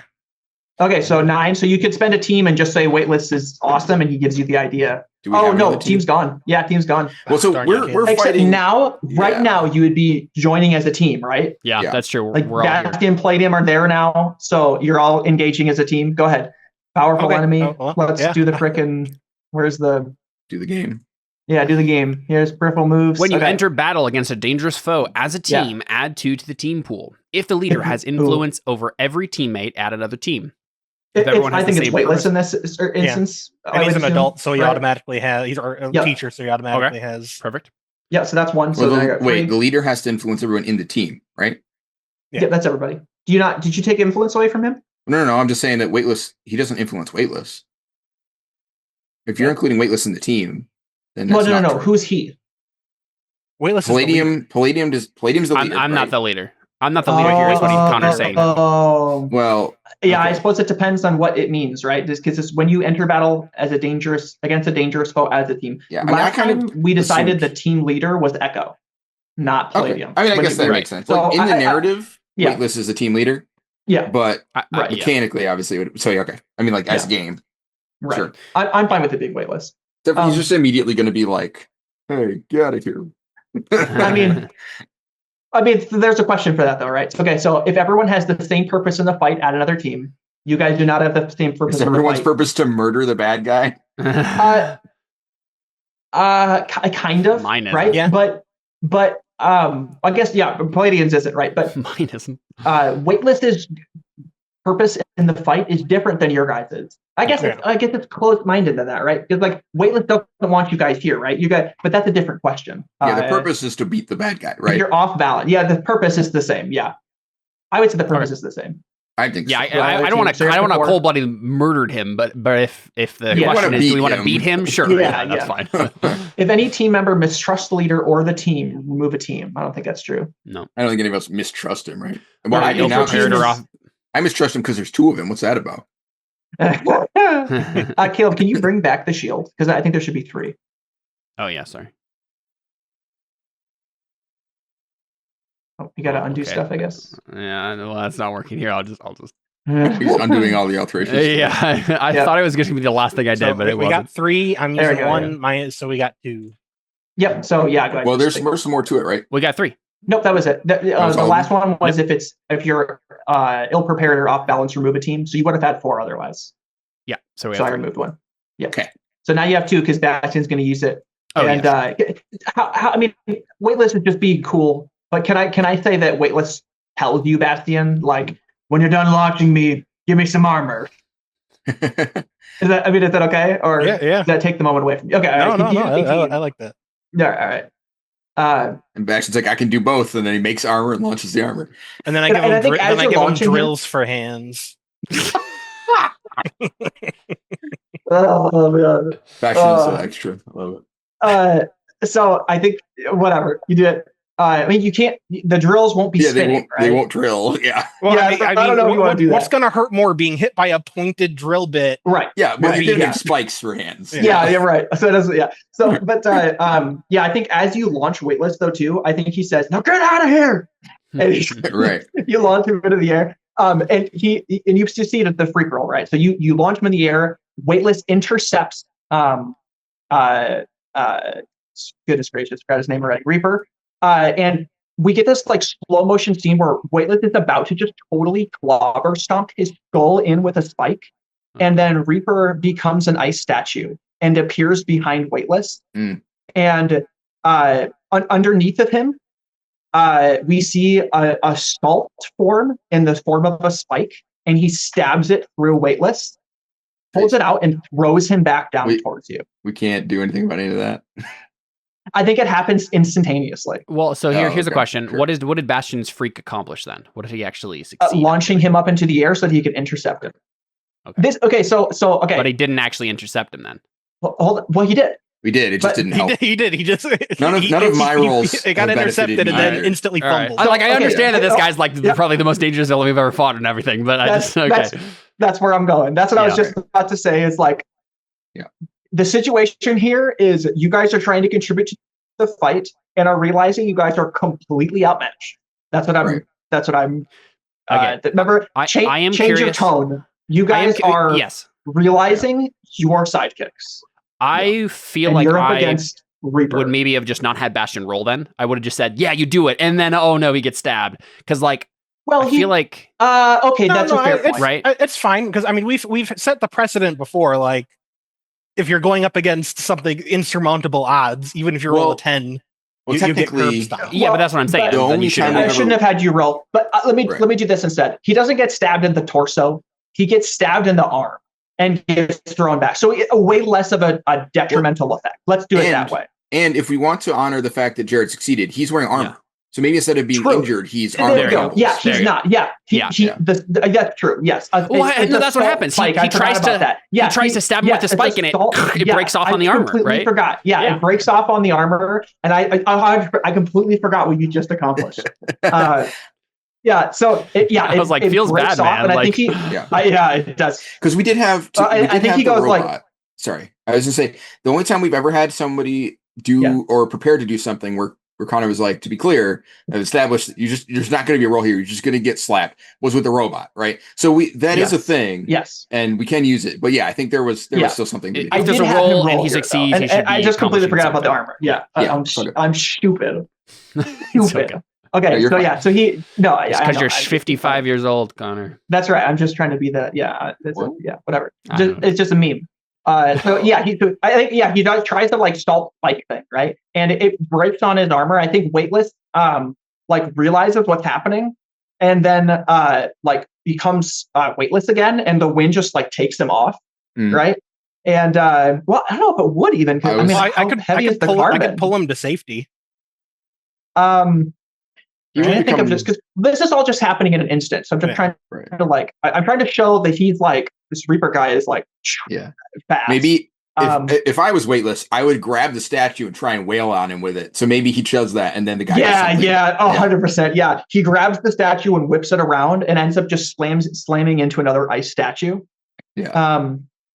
And then I think Reaper just like appears behind him again, and we see like what looks like a solar energy coming out of his hand, and like a little kind of like, like in Infamous, how Cole McGrath has like shot grenades. It's like a solar grenade, like throws it at his back and it explodes. And I think Weightless is like the carbon is like blasting off of him, and he like is coming back down. So now if someone wants to try and intercept him before he falls, go ahead. Well, he can probably make himself weightless now, right? But he still has carbon armor like towards the front of his face, right? So he's still wearing carbon armor that's like keeping him from being weightless.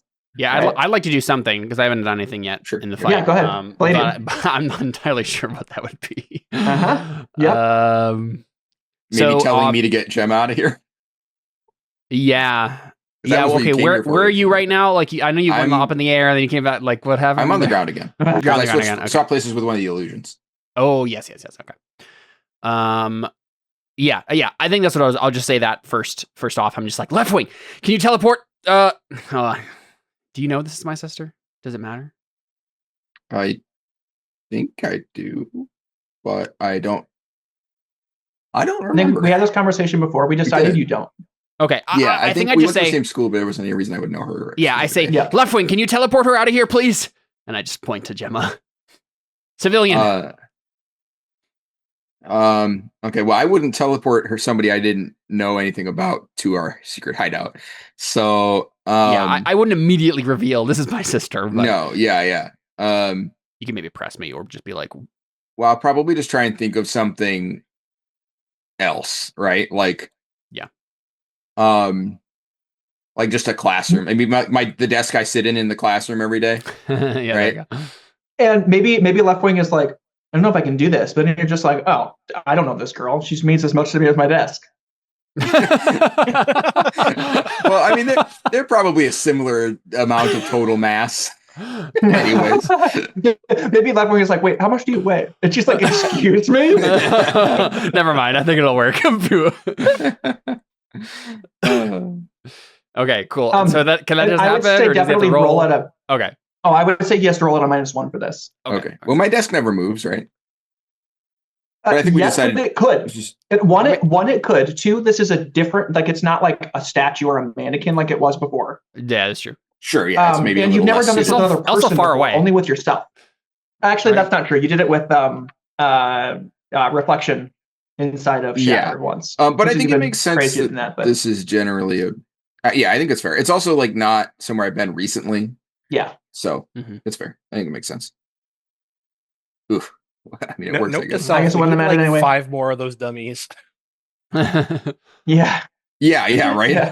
That's what I was thinking. I was like, it's too bad I don't have just like a million of them. I could just be like, pop, Yeah. pop, pop, pop, pop, pop, pop. I'll just make a bunch of carbon dummies. There you go. There you go. You got a Perfect. 7, Connor. They're both carbon-based life Yeah. forms. That's how I'll convince you. So it's either temporary or unstable. They're made of the same materials. Yeah. Or you mark a Basically, condition. Yet again, I don't really know how this could be temporary. Yeah. Well, so my temporarily safe. My intention was, now that Weightless is here, and I mean, presumably it was assumed he was going to do better than he did.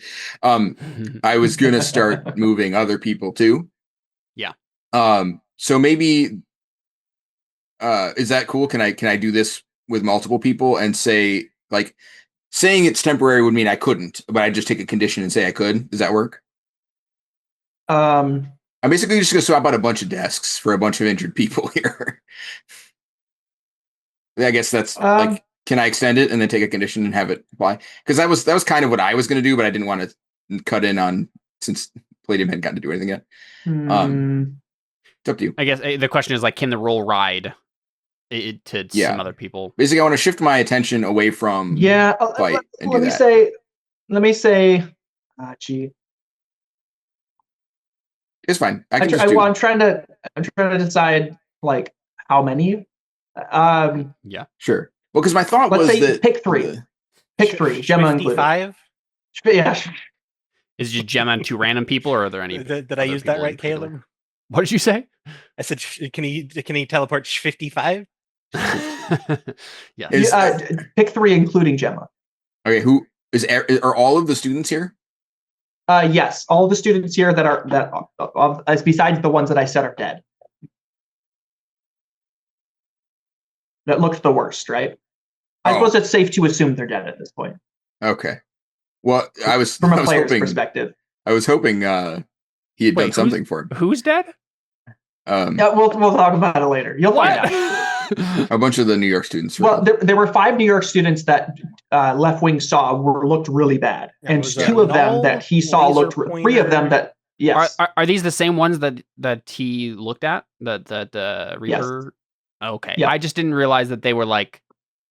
Yeah, I guess that makes sense though. Like, they're not actually going to take care of them medically. They were going to steal their power and leave them to die. Okay. Yeah. But I thought bubblegum, laser pointer, null, and the worst teleporty ice statue guy. I guess I assumed that the healing guy would do them first, but I guess it doesn't really matter. He did. That's what he was going for first. He helped Null to stabilize him, and then walked away. One of the medical dummies came over, like the illusions came over, and then the real Reaper came over and sent that one away, choked the life out of him, and stole his power. Man, so the guy has to be dead for him to steal the power? Is that the implication? You could imply that if you'd like. Oh, okay. I guess I thought he was stealing the power and then was prevented from choking him to death. But I guess maybe I misunderstood the... Okay. Then, I mean, I was going to pick Mist and... I was pick people from our school anyways. So Mist and... I don't know, probably Quantum. Thunder, because Quantum Quill can fly. Thunder. Maybe not Thunder, because she could kill this guy. Yeah. You might want to keep Thunder around. Shorty was looking bad too. True, he got really messed up. Does he look like he's been healed yet? No, he was being treated by a medical dummy or a medical. I keep saying dummy as if it is a duplicity fund. Okay, were his powers stolen too? Then Shorty's no, Shorty? I don't think so. Yeah. I mean, no, he just got blown up. Yeah, I haven't described that happening. I try not to be like I thought yes or the no. Dummies all used the sucky power. No, I think only the main guy could. The dummies were just like for dummies. Smoke screen, I assumed. Anyways, it doesn't really matter. I'll define that power just so we can have some clarity around it. I'll try to leave mystery for the rest of them, but it's an after image effect, right? It's like casting Mirror image. Yeah. Mirror image. Yeah. Okay. But more independent. Sure. Cool. I'll pick. I mean, I guess I'll pick people who don't look like they need immediately to have medical assistance because Scab is still here, and if I teleport them somewhere else, he can't help them. Yeah. So I'll pick people who aren't as useful in the fight, maybe. Yeah. True. Yeah. So I guess who looks not injured that I feel like wouldn't. Oh, jeez. I mean, I'll pick Mist because I think he's concerned about her anyways, right? Because Connor, we're like in the middle of the stadium right now. Is that where we are? No, was there like I was imagining like maybe I missed something, but I was imagining like a triage area set up. Like no, you're just so where the stadium piece kind of like blew up with that awning. That's where everybody's right over there right now. Like trying to help people out of there. Okay. So we're like dig it open. Yeah. You're in that area. For some reason, I don't know why I imagined that, but for some reason, I was imagining like we're in the middle of the field, like doing triage. But yeah, okay, that makes sense. Yeah. So I'd say Quantum Quill looks fine. Polar Shield looks fine. Maybe Soul Impact looks fine. Other people are mildly injured, and then there are people that are moderately injured, like Emoticon is out, like knocked out. I'd say maybe Fuego is like bleeding pretty bad or something like that. I don't know. Sure. I'm just kind of making this up as I go. Yeah, you're fine. I'll pick maybe Mist and DJ because that's who we'll pick, and then I assume I get interrupted by something, right? But will you mark a condition, right? Yeah. Yeah. DJ, Gemma, teleported. Yeah, man, there's so many people to keep track of. I'll pick Angry. I think that makes sense. Okay. Yep. Yeah. So I think you get interrupted. I think there's an explosion. I think flames just like appear out of nowhere. Like around where some of the sidekicks were, maybe like one of the ones that you just teleported away, maybe like right where DJ was. Yeah. Just like flames appear like right after you teleport him. Nice. Okay. Great. So Connor, you said that I had a helmet again. Yes. Yeah. Is that I think maybe like your torso, maybe like up to your chest and your arms are good now. Really? Okay. I was definitely imagining that this would take longer than that, but I'm happy if you're giving it to me. Oh, okay. I mean, up to you. I don't know. I think it's fair. You haven't done anything much yet. Maybe you could roll focusing on repairing. Yeah. Why don't you roll? Yeah. Why don't you roll freak to see how? Yeah. That's a good idea. Yeah, let's do it. Oh yeah. Yeah, I forgot we were playing a game where you can like roll and stuff, guys. Let's just make it up. All right. Yeah. Yeah. So I'd say up to your chest now. That makes sense. Okay. Yeah, both arms to your chest. Yeah, unleash your powers, overcome an obstacle. Yeah. Okay. Do it. Yeah. Okay. So it makes sense that I wouldn't like worry about the legs too much. Yeah. Now, let's say for coolness sake, though, I think it would be cooler, while it's still kind of regrowing, where it's like half of my torso and like one arm and the helmet, right? Yeah. So it's just I like the image of just like the one gauntlet is what I have to work with mainly. So for like mainly full torso, but losing that one arm. Yeah. Probably if I had gotten rid of my helmet, I could have like a full like 2 gauntlets breastplate. But I chose helmet instead. Yeah. Yeah, too. Okay, here's the question. I think I just start saving people. I think I'm like, this is me as a player is terrified for all of our friends, and I don't want them to die or get their power stolen. So I will let Weightless, for now at least, I'll let Weightless get pummeled by this guy, and we'll just try to save as many people as gosh darn possible. Yeah. So whatever I can do, I honestly, if there's explosions happening, I'm just absorbing those explosions and like sure, yanking people. Maybe you see some flames and you like rush towards it and like reach out your hand and like pull in some of like suck it all in, right? Like no, come to me. Yeah. So yeah, I'm just trying to like play defense on all of those explosions and yank people away from danger and just generally like play defense. Okay. So I'm assuming I'm trying to roll defend here. Yes. I'm trying to decide how difficult this is for you. I think at least a -2. the explosions that you see, you do not know you've never seen like an explosion usually goes like that, right?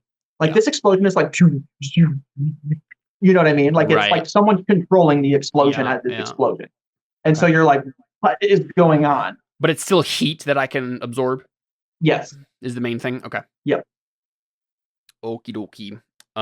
So I think maybe how many people I'm like what's the scale of this role encompassing here? That's another question. I think I'm gonna say there's one person in particular that's lagging behind, danger. And maybe it's Shorty. Maybe it's Shorty. Well, no, Quantum Quill probably is like carrying Shorty. Let me see. Yeah, if there's anyone in particular that I can protect from immediate threat, that makes sense. It's kind of what the move is for. That's gotta be somebody from your class. It's gotta be.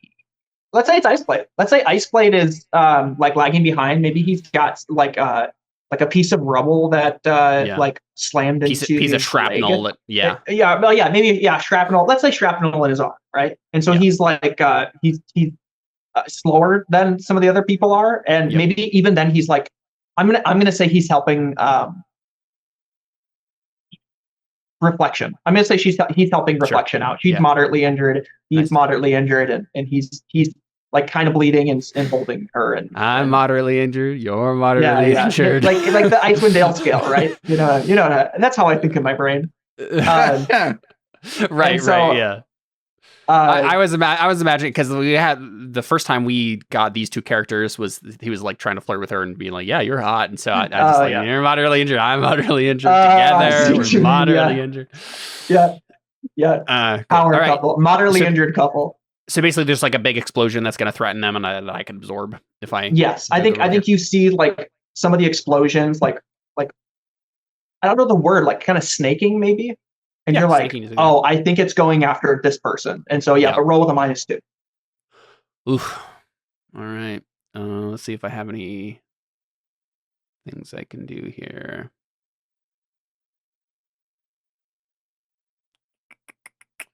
Real quick, game face. When you commit yourself to save someone or defeat a terrible enemy, mark a condition and take +1 ongoing to all rolls in direct pursuit of their goal. What's the scale that I can do on save someone? If it's like if I choose like all of our classmates or something like that, is that a possibility, or do I have to go like individually? Say it again. When I commit myself to save someone, mark it's gotta be an individual or a person. Yeah. Well, usually those would be the same thing. Yeah. An individual and a person. That's fine. Oh well. We'll move past it. Sorry. No, you're good. I'll just roll defend. I have I'll save you if I really need to rescue them from like death. So I'll just roll and see what we get. Oh my gosh. Yeah. Woo, 11. Man. I was gonna worry there for a second. I was like, I'm gonna get like a straight up fail on this and they're dead. Like you get them out. You get them out. Yeah, so I'd like to say that I just kind of like I hit the ground rolling and come up and just right into my chest, like the snaking explosion, just like, and I just kind of like, and like my torso glows orange, and I'm just like, nope, not today. Ugh. Yep. Right. I assume you like scoop them up, right? Or are you just protecting them? I'm protecting them at first. Once I absorb all of it, then I like turn and I'm like, come on, let's go. Right. Sure. Yeah. And I probably like help. I'm mostly like helping Iceblade to like get Reflection up and then moving them along. Like go. Cool. Yeah. And I probably look at Iceblade and like protect her, and then move off to help someone else. He nods to you like he always does, and he keeps going. And I think he has a little bit more of a pip in his step now. Like like, oh, I almost died. Yeah. And he keeps going. I think at this point in time, Reaper is I think maybe he looks at Bastion this time around, and the more bubble gum that like shoots out towards the sides of you, Bastion, and he like launches himself at you.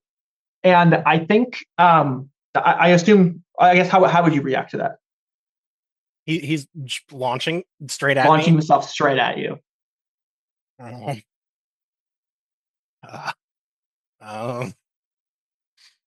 see he has multiple powers now. Yep.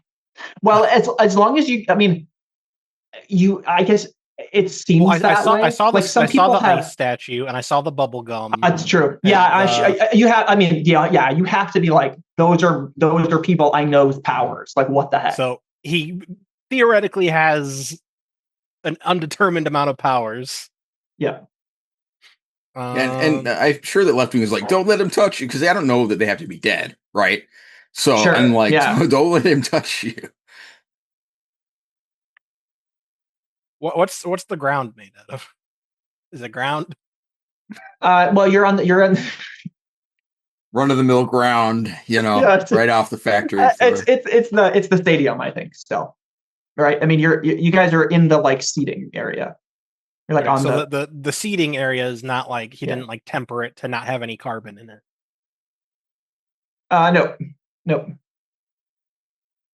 No, he didn't. No. Oh, so the stadium actually exists. Like it was actually that's not what I'm asking. The stadium where we fought didn't have carbon in it, so I couldn't use it during the fight. Right. What he's saying is that this is like a real stadium that they've built with concrete, right? So he's saying there is carbon, right? There is carbon in this. You wouldn't have been able to pull it from this though, because one, it would have been noticeable. Well, yeah, two, I'm not trying to. I'm just, if I can like manipulate the ground enough to just like bury myself and run away. Oh, sure. Okay. I think that's a roll. I think it. Oh well, yeah, it's obviously a roll. Well, yeah, but I feel like if you succeed, then that's the answer, is that there is enough, right? Yeah. Okay. And otherwise, there isn't. Yeah. Fair. Nothing like I wouldn't be able to do anything like fancy. Just make like a perfect tunnel, but just like open up a crevice and then like close the crevice and then just run to a different spot. Yeah, I like that. Okay, and that's just freak. Yeah. Yeah. Oof. Okay, 9. So you can either spend team, you can, or I think I think on a 7 to 9, I think it's still just good for you. It's just not like on a 10 plus. No, wait a second. On a hit, you keep them safe and choose one. Oh, on a 7 to 9, it costs you. Expose yourself to danger. No, I'm reading defend. What am I doing? Unleash your powers. Reshape your environment, extend your senses. On a hit, you do it. On a 7 to 9, mark a condition, or the GM will tell you how the effect is unstable or temporary. We've done this like 7 times already this session, and I completely forgot what I'm doing. Sorry. It's almost like it's been 3 months since we played. Yeah. You're fine. Don't worry about it. I mean, yeah, I'm fine. I'm fine with it being unstable or temporary. Okay. The hiding spot only lasts a turn. I don't know. Okay, so yeah, you tunnel yourself in, and you're like, and or like trying to like make your way to somewhere else, right? And then I think we get this like this horror moment, like this horror movie moment where where am I?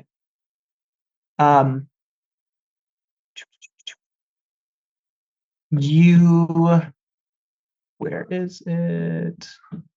He bursts through the crevice.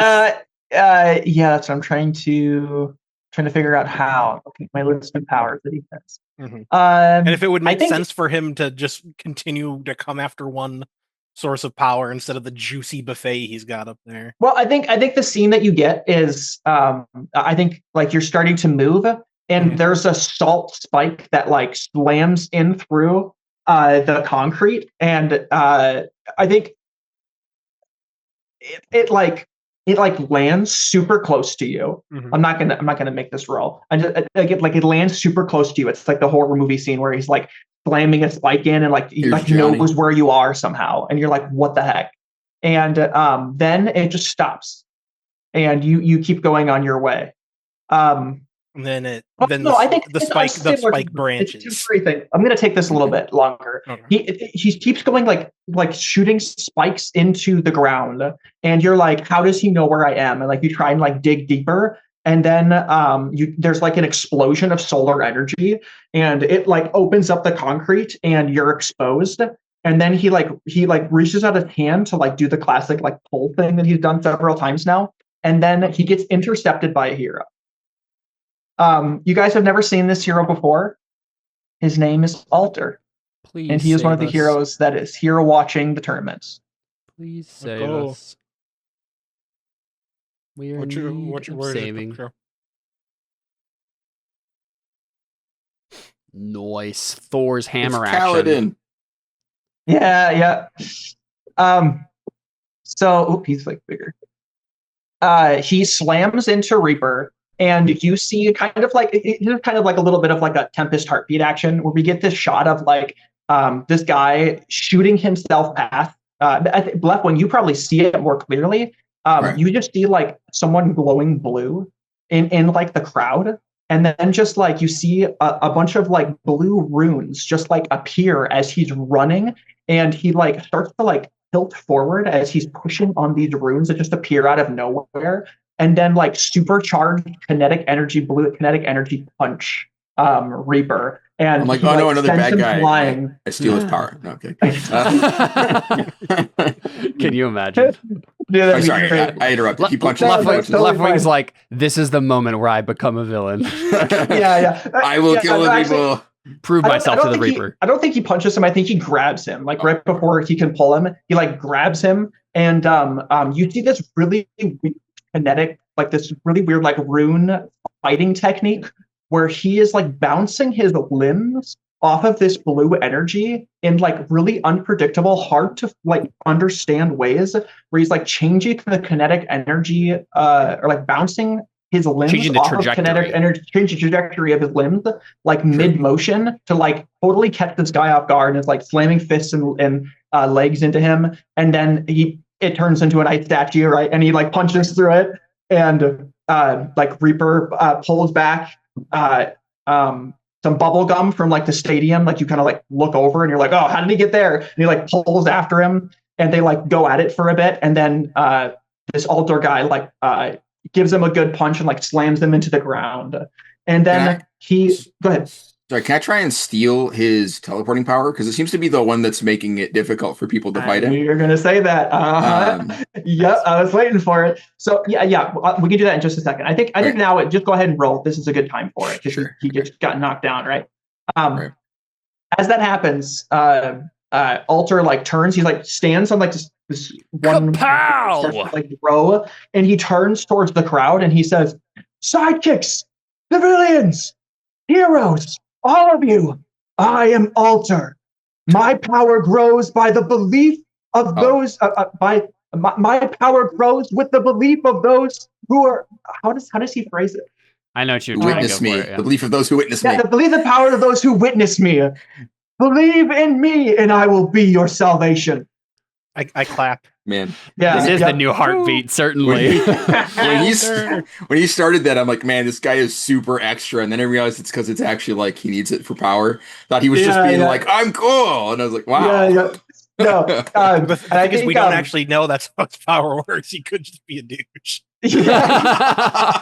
Can you imagine? That's my headcanon now. Leftwing, I think you find Mirage suddenly standing next to you. And she says, "Hey, that's Bioelastic's hero. Oh, his our mentor. That's Bioelastic's mentor. He's telling the truth, guys. I know that this sounds really cheesy and all, but we have to believe in him, and he'll fight he can win this." He's the only one who's hit him so far, but I'm gonna see if I can help him. I think Bastian, I think as you kind of like get out of this weird crevice thing, like Weightless is like groaning next to you, and he says, "Oh, I can't believe it's this guy." You should probably have Scabs heal him so he can keep fighting. If we can 2v1 him. Yeah. I think you're 6 on your free roll. Weightless is okay. I mean, he got hit, right? But he's fine. He can keep fighting. Yeah. I didn't do anything for Weightless. I don't know. No. He's talking to Jared. He created the armor for him, right? Yeah, he's fine. It was this. Okay. He broke through the armor and sent him away, but he's okay.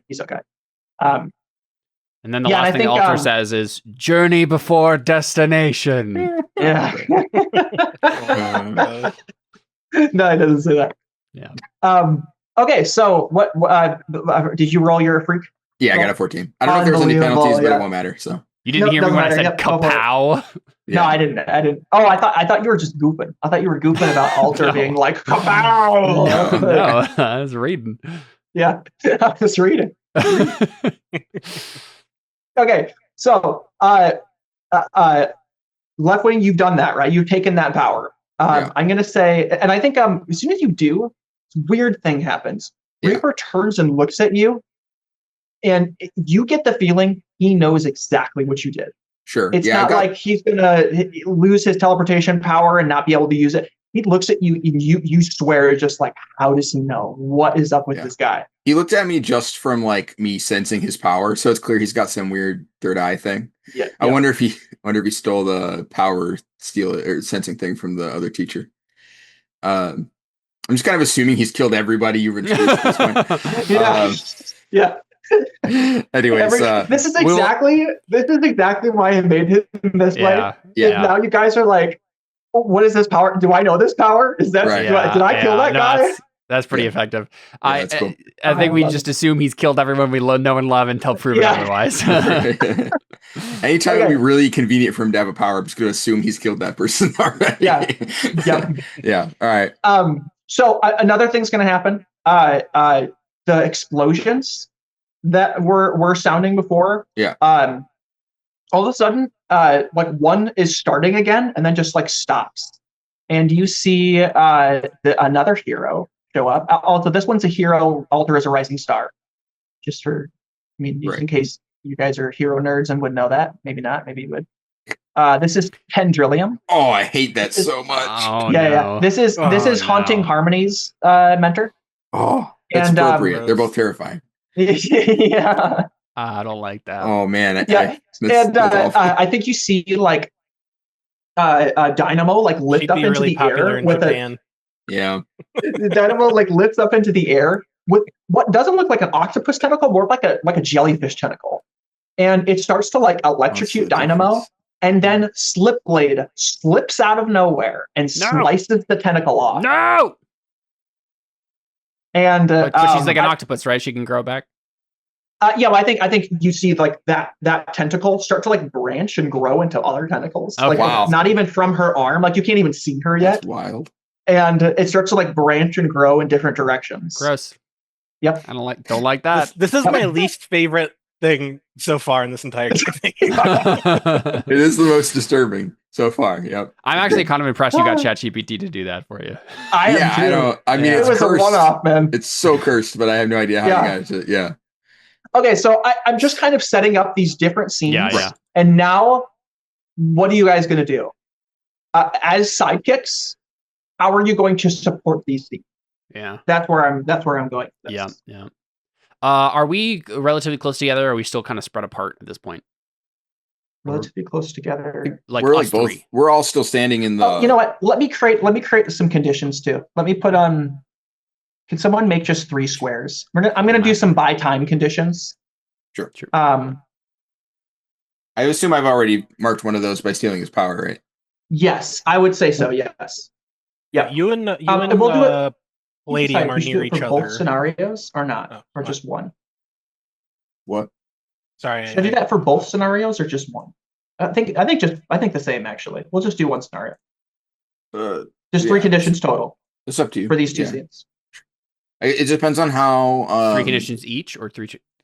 No, just total. It depends on how much emphasis you want to put on this, right? Like that's generally how you do with clocks. It's like if this is a really big deal, boss fight, lots of stuff, it's longer.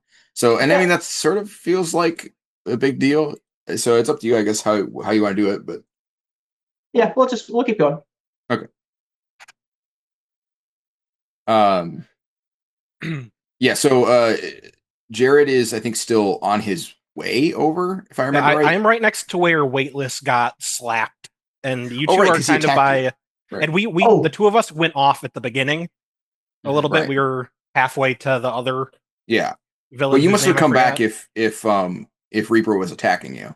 Yeah, I tunneled underground and kind of just popped up next to Weightless. Yeah, so we should all be pretty much in the same little area where everyone's hurt. Yeah. So Alter and Reaper start going at it again, right? Yeah. Reaper knows what you did, but Alter turns back and is like, he looks at me and I'm like, hey, you might want to look out. I pointed. I'm like, why are you looking at me? Get out of here. And they start going at it again. Alter's doing this weird, like, he'll like rush towards him with this kinetic energy blast, and then like at one point I think he does this like weird like I'll do that for a bit. Yeah, they start going at it again. They start I think Palladium. I almost call myself Paladin. I'm getting Kaladin in my head, I think. Right. Yeah. Palladium trots over to Left Wing and basically just says, "All right, well, this is something. Hey, Left Wing, you got any ideas in that disturbed head of yours?" I'm doing it. I already did it. Yeah. Stole his annoying power, and I'm gonna let this guy kick his butt. Okay, great. Where's Bastion? I point at the hole in the ground. Bastion's like crawling out, right? And Weightless turns. He stood up now, and he turns after that whole like explosion and Tendrillium coming in thing, and sees Slipblade like sliding past Tendrillium and like has cut off her tentacle, and turns and locks eyes with Weightless. And Weightless locks eyes with him. And Weightless is like, you've got to be kidding. This is Dynamo he's locking eyes with? No, Slipblade. Does he Slipblade. have a blade? Yeah, okay. Yeah. Oh, let me pull him on the screen. Yeah. I have an idea.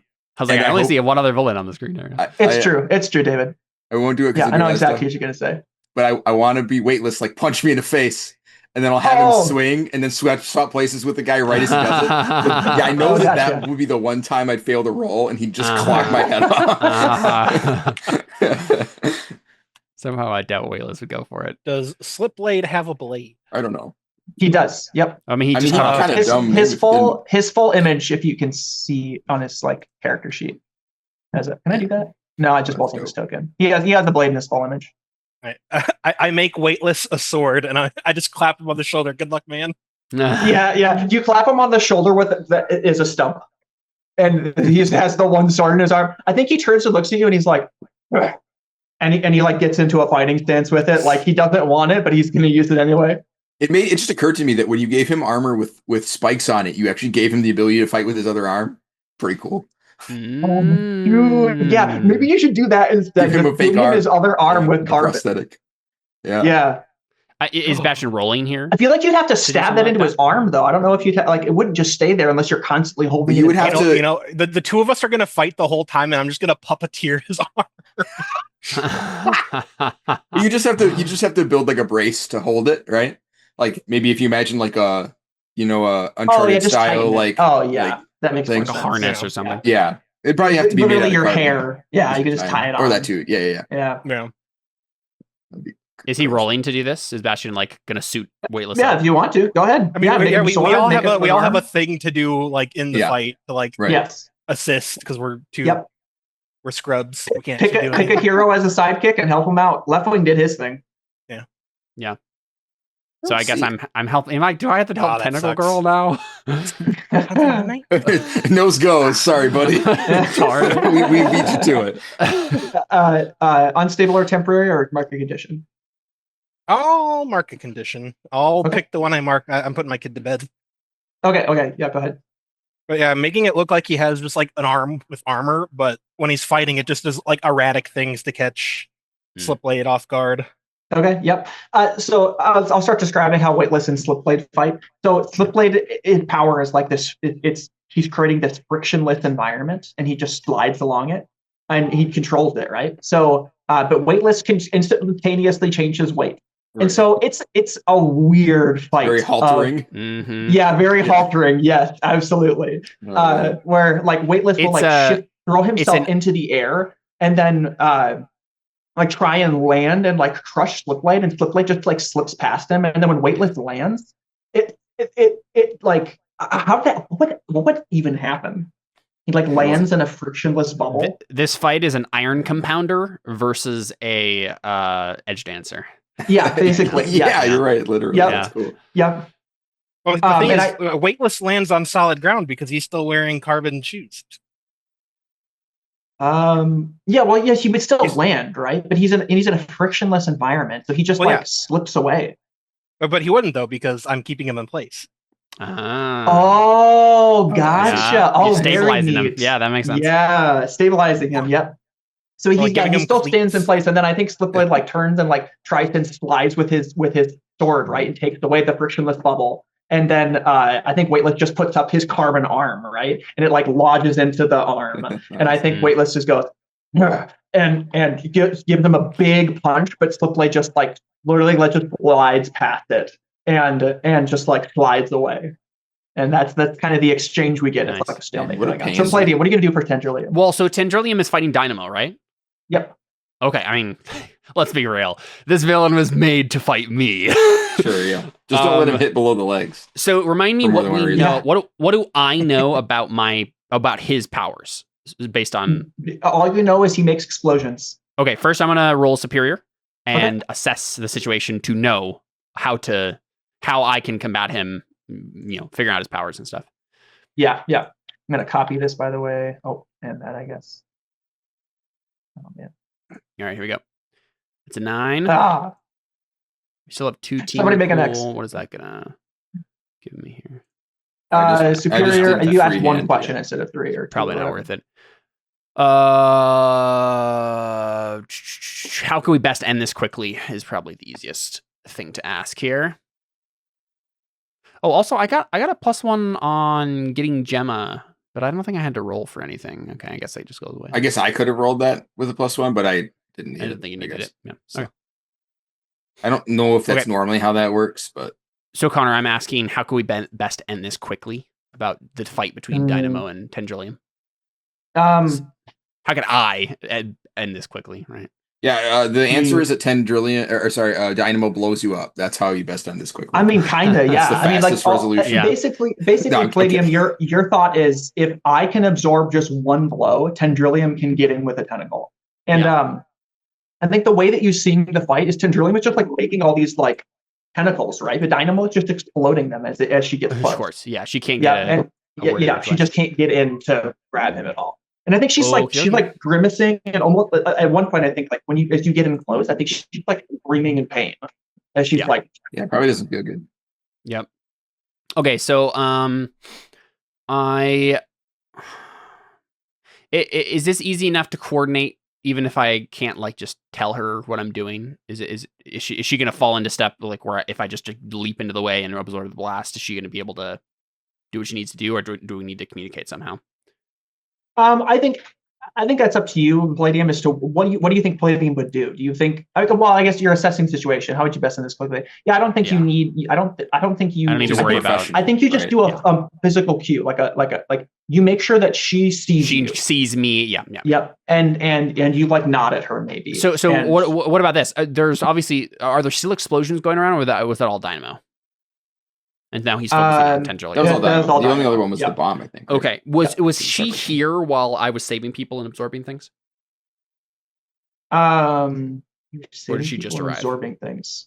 I don't think she's seen anything that's happened there. What I'm wondering is, has she seen me absorb things already? Has she been around? Oh, was she watching the tournament? She was here watching the tournament. Perfect. Then I don't need to worry about it then. She'll know what I can do. She's a professional. Yeah. I'm not. I mean, you don't know that for certain, but it's easy to guess. No one has arrived for help yet. Cool. Yeah. So I think probably what I do is I'm just rushing forward, not worrying about my own safety, and I guess trying to think if I should.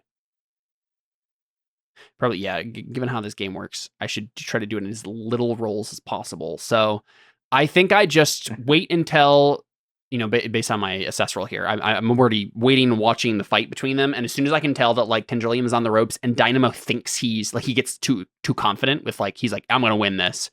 That's when I leap in at the last moment and absorb his final blast that he was going to take her out with. Sure. Yeah. Oh, and he's literally sitting there with a lighter.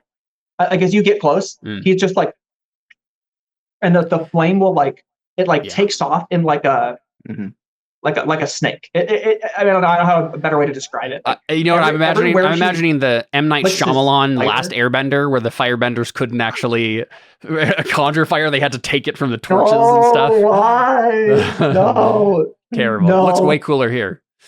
Yeah. But and it's like snaking out. But every time he like just flicks it on, an explosion goes, right. Like he's just like, and like explosions will like. And it's not just like a snake of an explosion. Like the snake will go to a pocket and explode, and then snake to something else and explode. Like it's all. Okay, so it's like he's sorry. No, you can go. It's like he's basically airbending the fuel, and then the flame is just following wherever he puts it. Yeah. So I think my plan here is I'm leaping in the way. I'm going to absorb as much of his blast as I can.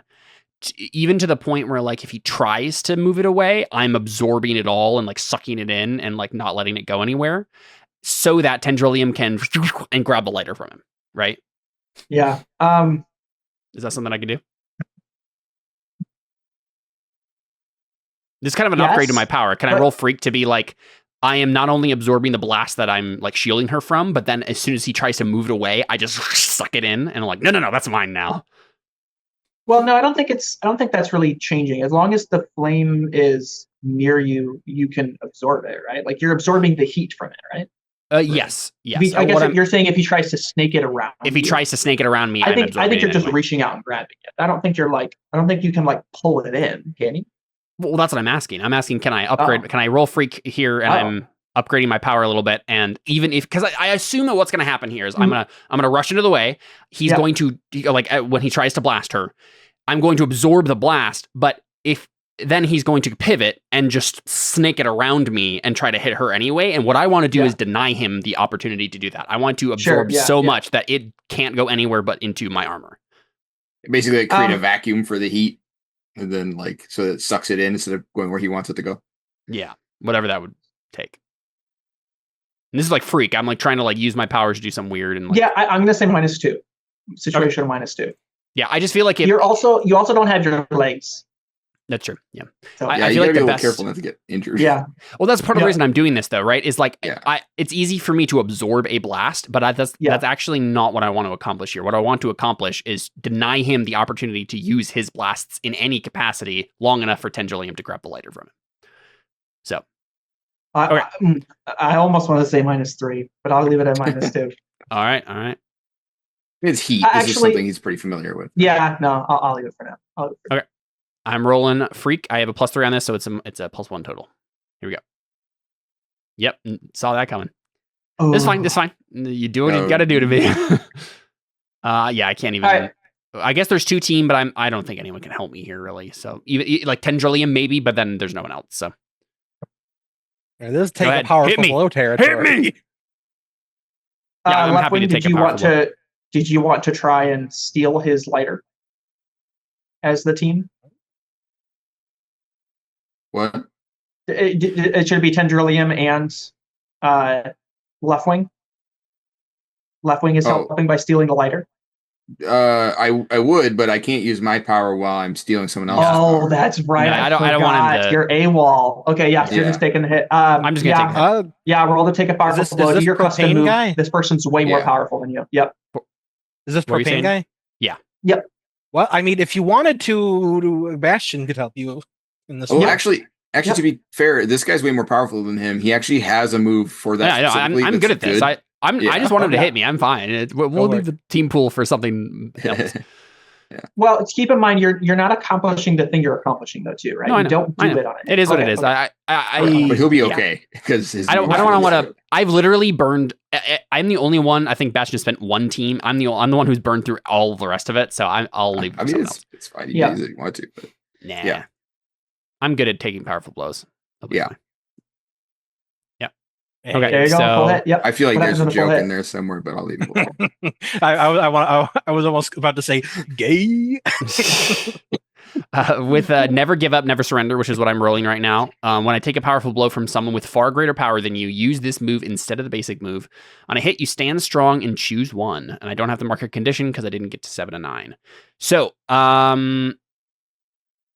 honestly, either Yeah. I'm going to choose you keep your attacker's attention. So even if he does, so I don't. Yeah. I stand strong. He doesn't hurt me. And and so I still manage to keep his attention long enough on me that Tendrilium can do the thing she needs to do. Yeah. I think Tendrilium then you're absorbing enough of the flames, right? And I think he focuses on you, and I think he the first time you appear above him, right? He's like turns the flame on you, is looking at you, and once you absorb the one, he goes, and you absorb the second one, and then he goes. And you absorb the third one, and he's like, I'm imagining that Roy from Roy Mustang. No! Oh, you just wait, because Tendrilium then a little tentacle appears from below him, and it snakes up and grabs the lighter and yanks it away, right? Yeah. And then another I guess maybe just a bunch of tentacles then just spread around as she's like. I think she sounds a lot like Haunting Harmony. She's super positive and smiling as she's doing this, and she's like, "Ha! I got you now." And then, well, real quick, can I describe how I'm absorbing this? Because I had an interesting idea, especially because he's focusing on me. The failure here, if I hadn't taken that powerful blow, probably is that he is. I'm not able to absorb it. And because I don't have my full armor on, and so he hits me where I'm vulnerable. But I think instead what's happening is my armor is changing where it is wherever he so I can't drag it to me, but I let it hit me, and the armor changes where it is on my body to absorb wherever he's trying to attack me at. Sure. So it just keeps morphing around and absorbing wherever it is, right? He's an armor bender. Just keeping your face obscured enough to not reveal your face. Exactly. Yeah. We see my eye hole at one point, but it keeps going, right? I love that. Yeah. And then maybe you land right as all of Tendrilium's tentacles it comes around me. Right? I hero point land smoking, and then tentacles form around me. Oh, that's terrifying. I love it. All reaching towards Dynamo, and I think actually when you're near him, no, that doesn't really make it. Well, no, I think I like that. When you're near him, you swear you can hear the sound of propane tank valve on. I swear there's a little bit of a hiss. There's a gas leak somewhere. This is bad. There's a gas leak. And Dino turns out he just farts it out constantly. It's a fart bender. Dude, the most dangerous kind. Tendrilium says, I got you now. And Dynamo says, Reaper told me I'd need this for left wing, but... And you realize he's wearing a glove. And he goes, oh no, it is Roy Mustang. And it sparks and ignition, and it flames again until Tendrilium goes, because she made a ton and a huge blast. And can I try to absorb that too? I succeeded on the roll that, so I stand strong, right? Yeah. Okay, so what the move got me, thing, right? I know what the move got me though. Is your that attention, his attention, which allowed her to steal the lighter. Yeah, away, she did steal the lighter. Yeah, so we moved on from that, and this is another thing. But I should, in theory, be able to respond to it, right? Because I stood strong. I'm not off balance or anything like that. That makes sense. Yeah. Well, you could maybe roll defend, or you could roll danger. You could try and just attack him. Yeah. Oh, I shouldn't say that. I shouldn't say try to roll danger. I say you could try to attack him. Man, I should have maybe done game face before I did any of this. That would have helped. I don't know if it's worth it to do it now, though. Mm-hmm. Maybe. I don't know. Well, I guess we have two. Wait, where'd that other box go? Did the box get deleted on one of those condition boxes? No, there was only 3. Yeah, one of them got deleted. There was 2 when I looked at it. All right. I put it back. I can still see 3. That's weird. Oh, really? Yeah, I just saw you move one on top of the other one. Okay. Weird. I didn't see any. Okay, whatever. I could do weird. I could do more than a shield. Directly engage a threat by heading directly into danger without regard for your own safety. Yeah. Yeah, you know what? I think that's what happens. I think it's probably less that I stop this from happening to Tentacle Girl. Instead, I just this explosion happens. She goes, ah! And the tentacles go back. And by the time the flame has stopped, we're getting it from his perspective. I'm right in his face. I'm like, no, right? Like, I think this is a roll. The fire and the flames. -3. Okay, all right. Can I do game face then? I'm going to commit myself to defeat him. Okay. I'm going to mark a condition. I'm going to do angry. Keep in mind, if you don't succeed at this, you're always going to want to defeat him unless you make progress towards this, right? Yep. I mean, hey, let's Dynamo's. This is my guy. I'm gonna take him down. All right. You can't go for it. You can never drop it. I don't know. I mean, the move says like at the end of any scene in which you don't make progress towards that goal, make progress towards that goal. It's fine. Yes. Yeah. So it can just be a thing. Like if I don't beat him here, I'll be obsessing about it. I'll be like, I got to prepare for next time, right? That'll be kind of fun. I guess, yeah. All right. Okay, and it's defeat. I don't have to like kill him or anything. Yeah. Okay. You just got to take his feet off. Yeah. So I'll roll. I get to roll savior, and I get a. So I would get a +1, which would make it 4, and then -3. Yes. So +1. So +1. So +1. Okay. Nice. Yeah, I marked angry, by the way. You see me gritting my teeth under my mask. Yep. All right, here we go. All right, I got a 7. That's good enough. So I think you trade blows and you choose one, right? Yeah. You can either resist or avoid their blows, take something from them, create an opportunity for your allies, impress, surprise, or frighten the opposition. See if he has a third ignition source. Yeah. I mean, it takes something from him as the obvious choice. I take his glove, right? He takes his shoe off, and his sock is also in it. He snaps his toes. He whips his toes at you, and they explode. We were on the same wavelength. Yeah. So what happens is, I'll just take the blow. I'm good at it. I'll take a powerful blow. It's fine. I can do it again. Even if I fail, it's not as bad for me as it could be. Well, and he could also choose to just give you a condition too, so you know. That's also an option. Well, no, on a hit we trade blows. That's like right, but trading blows could mean he just gives you a condition. I don't think so, because the trigger for my move is when I take a blow from a person who's like more powerful. No, it says when I take a powerful blow from someone far greater than you. I for sure going to say you just take a condition from this. Either way, it's fine. I mean, this is a great moment for you, and I think I really don't mind a toss for this. I literally had no conditions going into this. I'm fine with getting a couple now. Yeah. Okay, so what I do is I obviously like, I punch him in the face and like we tussle for a little bit, and he's like trying to explode me, and I like absorb it. And at one point, I just like grab his glove as he's trying to explode it. Can I say it hurts his hand? Can I like blow off a finger? That'd be so cool. It doesn't have to be an important finger, right? Like, I mean, blow off the thumb. You can't snap anymore. The monkey now. I mean, I think taking their hand from them is stretching the idea. I mean, dealing a condition, right? Or like trading blows, because that's fine. Trading blows doesn't have to mean they like lose a part of their body. It can literally mean they're angry, right? Yeah, that's fine. Like it's but it's a up condition. to you. But I'm totally fine if, let's say he you're grabbing at his glove, right? And he's snapping just before you can get it off. Kind of like the handoff thing, right? And but he still snaps, but it blows off. He has to explode too close to himself, right? Yes, exactly. So he blows off the glove and one of his fingers. Yeah. I love that. Like just like the pinky finger or ring finger or something, right? Yeah. He builds off exactly. I love that. Just like, and then a finger goes flying, and I rip the glove off. I think you go flying straight up, right? Yeah, fair enough. Like flying straight into the air, and I land on the ground. Grabs you. Grabs you and pulls you down back behind her, and she's like, "You got guts, kid. That was a good hit." Also, you're fired.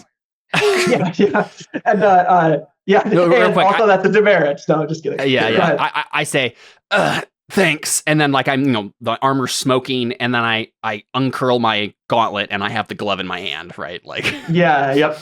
And Tojolium says, "Now you're all mine." And Dynamo says, "Reaper!"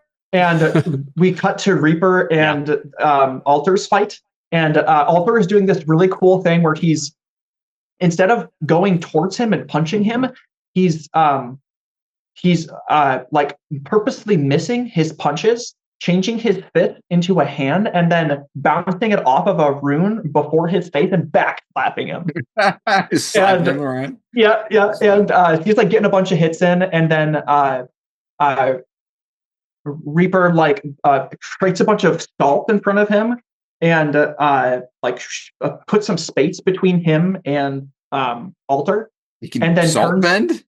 Yeah, and he pulls some bubble gum down into the ground, and he pulls himself down to the. Let's say they're like up in the air, right, fighting. Yes. He pulls himself down to the ground, pulls out just puts a hand towards Dynamo, and Dynamo just like flies out of reach of Tendrillium towards Reaper. Oh, yeah. I'd like to try, and anytime I see, because you've said that when I'm looking at a soul and someone's about to use it, it lights up. So I want to try and like I steal his power, and then if I see another one start to glow, I'll drop it and try and take that one. So I can just try and mess with whatever he's doing every time he tries to do it. And try and get more efficient at basically disrupting him from using multiple powers. So you're going to try and see which power he's using before he's using it. Yeah, because it lights up when they use them. So I can see it glow, and I'm like, oh, he's going to use that. And even if I can't stop him initially, I can try and interrupt him. Let me think that through. I think that's going to be incredibly difficult. And I don't know how to really translate that into a role, right? I feel like that's a role every time he tries to do something. Because he can use multiple powers at the same time, right? So I think true, yeah. So let's just put it this way, though. I think maybe the thought occurs to you, like, oh, maybe I can do that, and you guys just filled the third box, though, right? So that was my other shifting the narrative a little bit here. Yeah, go ahead. I was just gonna say it doesn't matter too much because whether or not it works, because I already did my contribution. I just wanted to see if I could like step up what I was doing. Not that it would really matter in the narrative. Yeah. Okay, so here's so we're gonna wrap up here. Yeah, real quick, I would like to say that I do believe in Alter. So if that matters, I do believe. So I think Reaper like pulls him towards him, right, and then just like makes a shield of salt around him, and then like starts fighting around where Dynamo is. He's like protecting his own, right? Yeah. And I think we get a close up shot of them fighting, right? And Alter is coming back at him and like bouncing off of different things. And Reaper like tries to make like a bubblegum trap for him, and he like sidesteps it, and then Reaper like lunges towards him to like give him a nice firm punch. He gives him a nice firm punch, and then tries to give him a nice firm punch, and Alter like I think he pushes Rune with his feet, and like makes a rune underneath his feet, like does like a somehow like shift. Sorry, I'm not describing this well. He somehow like makes a rune underneath his feet. You could just describe it. We can't tell how it happens. Right. Well, he does like a backflip over Reaper as Reaper tries to like punch through him, and as he's going over him, makes another rune where his feet are as he's up like this. And he lunges for him. Reaper still like is able to sense it and still turns and comes around with like a salt spike. And Alter just changes his trajectory again and like slams his elbow back, pops into a rune, and just punches him. And Reaper goes flying into the stadium, and then like his back hits the stadium. And we'll cut right there for just a second. I had to be right back and help Mickey with something like that, and then I'll come right back to give us the last closing scene here. But hey, while he's gone, just to help save time, let's do our end of session. Yeah, good idea. So end of session, grow closer, grow and damage yourself, grow away. Let's see. What do those do mechanically again? Growing closer, you can either you give influence to a character and you clear a condition or mark a potential.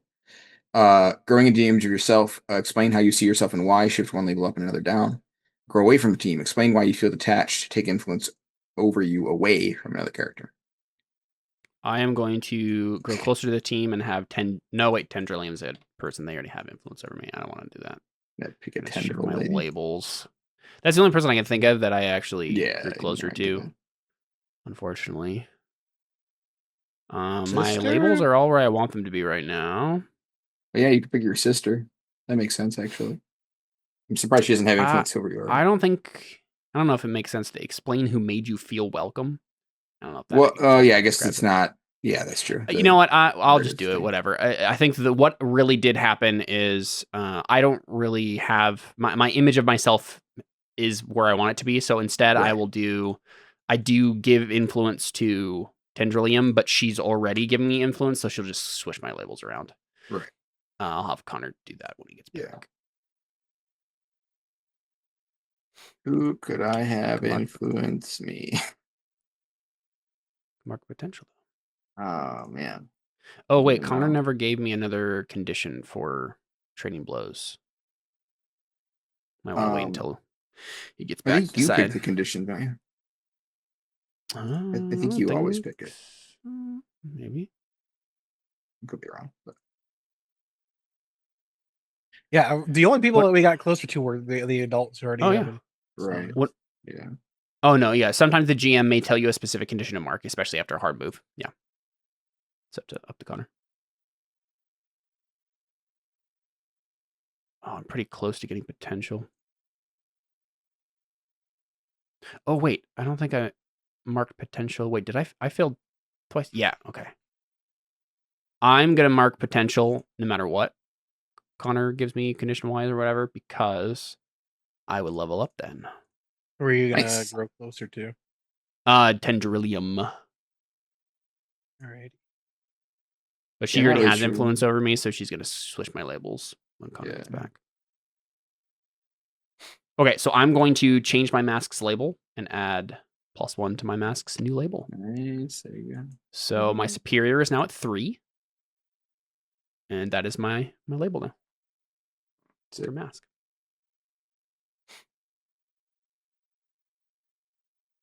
Cool. Yeah, it sucks when none of these work out. All right. So we're doing end of session stuff right now, but we can. Okay. I'm gonna give influence to bubblegum. So Reaper? Is it? No, bubblegum because she's dead. Okay, is that I wasn't there for you in life. I'll be here for you in death. Is that kind of what? I did actually feel really bad that she was. I was like, oh man, that sucks. I love that. Perfect. But okay, so we'll get this scene really quick if you guys if I can. Yeah. Or you want to finish? Okay, I want to make sure I'm not interrupting anything. But we'll get so Alter punches Reaper through into the stadium, right, out of sight, and I think Tendrilium is going in after Dynamo, right? And I think maybe Alter punches through the salt and grabs Dynamo, and I think he man, what did he even do? I think he throws into Tendrilium, right? It's just here and makes a bunch of runes on Dynamo's way to Tendrilium, or maybe just one big one and launches him. Nice. And Tendrilium just catches him, and she's like, ha, perfect. Now I can just let loose and then okay. I thought it through. Okay, we're good. Then so Tendrilium is all I need to do now is let loose, and Reaper just launches himself out of that stadium area super fast, and you see some bubblegum trailing behind him, and he just appears in Tendrilium's view, grabs her by the neck, and slams her into the ground. And just completely takes her out. She's just out of the fight, out of nowhere. Jeez. But she's not. And then dead, right? No, she's not dead. Okay, good, because I gave her influence for part of my end move. Oh, so. Sure. Okay, yeah. Alter jumps after Reaper, and Reaper does we get a slow-mo version of what Reaper is seeing, and he we just see some I don't know how you would we see maybe some as he's looking at what Alter is doing, we see some writings around the runes that just appear and around what he's doing, and then we snap out of that, and Reaper just like knows exactly what Alter is going to do as he's like jumping back and forth between these runes and like comes in to do like some sort of cool like spin kick maybe that's like bouncing off of different runes. And Reaper just like grab like let me think about this. What is a cool new one? Is there a power glowing when he's doing that? Like when he's assessing them? There's several that are glowing. Yes. Okay. So say if I could find a power that I think is the one that's letting him see. Yeah. I guess I don't know that he's seeing anything, right? It's just quickly able to dodge. So yeah, well, and there's several going at the same time. Sure. Yeah. And so I think this one is where there's like all of a sudden like this small circular almost like ripple up here above Alter, and it like forces him down. And as that's happening, we see like Alter's like heroic smile fade of like believing in himself, right? Fade, and he falls into a slowly forming salt spike, and it lunges into his torso. Jeez. And Reaper pulls. Yeah. Reaper then dissipates the salt, like the salt like pulls Alter into Reaper's hand, and he grabs his neck and starts to choke him out. And I think you guys all can like say you're going to interact in some way, right? Mm-hmm. And we get this moment where nobody's sure what's going to happen. Everybody's kind of watching in horror, but you guys are obviously like about to do something, right? And then you hear a noise, the noise of flames, and it's not coming from Dynamo. Nice. And Reaper is like choking him out and slowly turns behind himself. And Dragon launches himself over the stadium. And the song we're going to hear is Plaguebringer.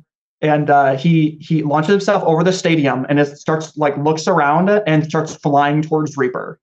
And then we hear the sound of an alien ship. And Vulcan's ship appears over a different side of the stadium. And Vulcan like is glowing energy. He's like lifting himself out, and he starts going towards Reaper as well. And then Countess phases through the stadium, and is on the grass, and pulls out her shadow claws, and all three of them start running after Reaper. And this slow motion moment where like there's like Dragon, Countess, Vulcan, all three are like converging out after Reaper. And Reaper lets go of Alter, turns and looks, and a little smile appears on the side of his face, and he says, "Fine." And we'll cut there. Finally, nice. Yeah.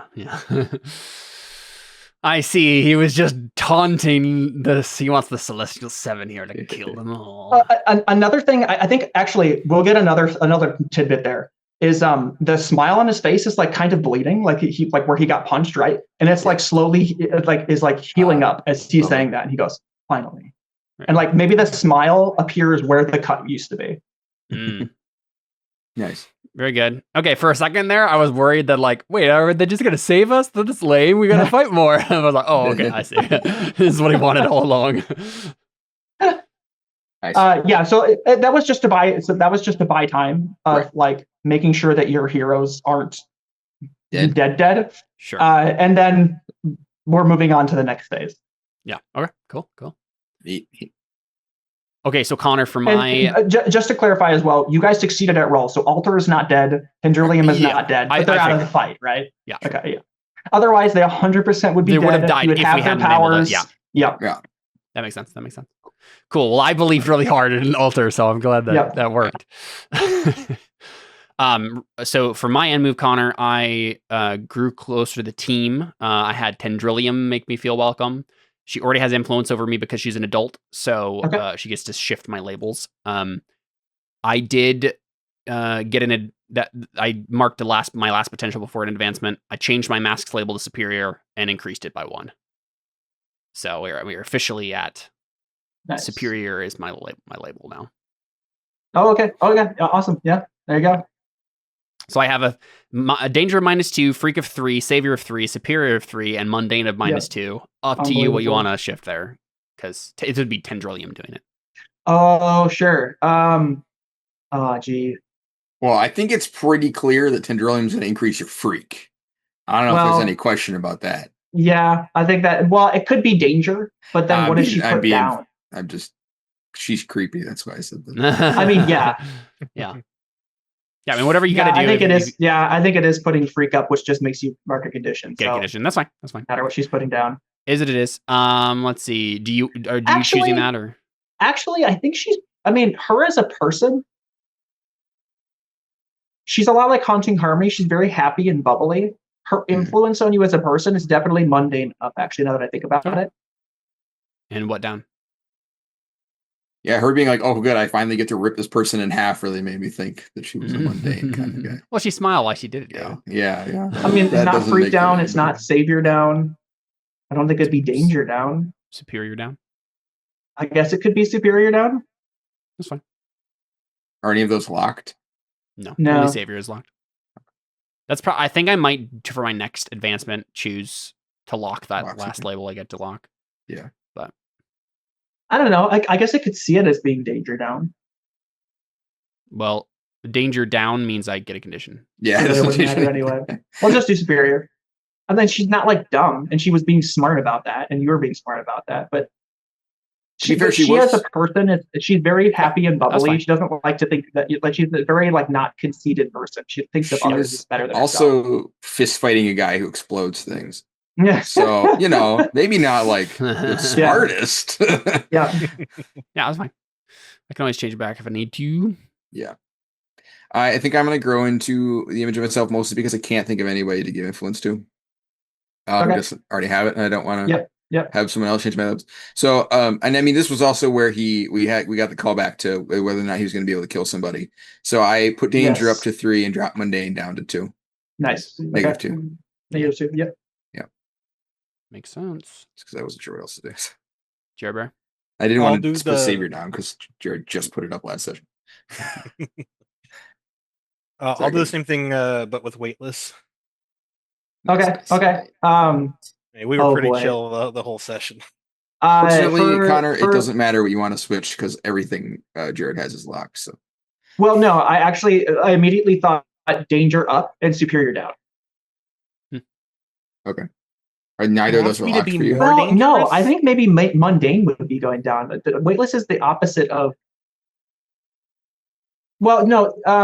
He has mundane and -2. That's what I mean. He's literally the combat teacher, right? Yeah. His influence on you is definitely go hard, fight the bad guys, punch them hard. After the first obligatory leave, he was kind of just chill with me being with him the whole time. Right? Yeah, he didn't. Yeah. But also, you weren't in danger, right? Nobody was targeting you because he was taking the brunt of the blow. I almost did get attacked. Yeah. Yeah. Oh yeah, but after that. And even after I popped up next to him, he didn't not tell me to leave. He was just cracking jokes. But yeah, I don't know. I think could see superior down and danger up makes more sense. Yeah, I think that it is a more punch first, ask questions later kind of guy.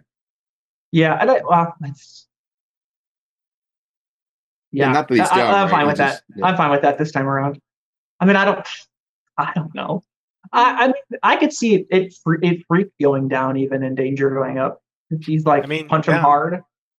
I'm more fine with that because then I don't get then I don't have to change anything or get a condition. Yeah, because it's locked. Yeah. Well, whatever makes sense, right? Yeah, I mean, superior, freak, mundane. Literally all 4 of them make sense in this situation. Yeah, I could see danger up and superior down. Yeah. That's the one I think makes the most sense. Yeah. All right. Yeah, I agree. Let's go with that. Yeah. I think we're all good. Yeah. Cool.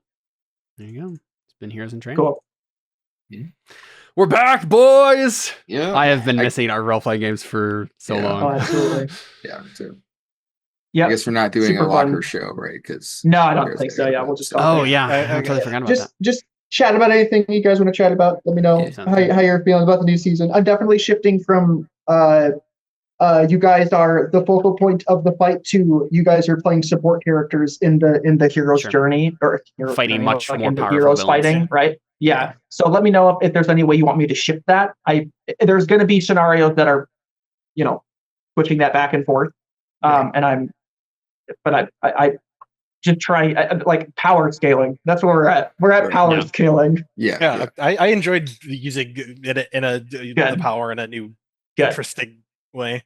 Good. Yeah. Okay, I'm glad. I was hoping that's what we would feel like, of like, this is the situation to play support characters, and that is interesting and creative. Left wing a little bit harder because you do one thing, and then when you do that one thing, yeah. But I mean, we could talk about how it would work too, because I definitely like that idea, and I've thought about that idea. I just don't. It seems super hard, so I don't want to just be like, oh, left wing, you can just do that and just have you roll. I kind of want it to be something you have to like train and practice with before you get to that point. Also, this is why I didn't want your first moment of truth to be taking 2 powers at the same time, because now you know where your second moment of truth can be the best way possible. Yeah. Well, he's going to go from that to taking all powers at the same time. Yeah, there you go. Take 12 All right, we'll stop there. Otherwise, we'll talk about it online. Yeah. All right, see you guys. See ya. Thanks, playing. Yep. Yep. Adios.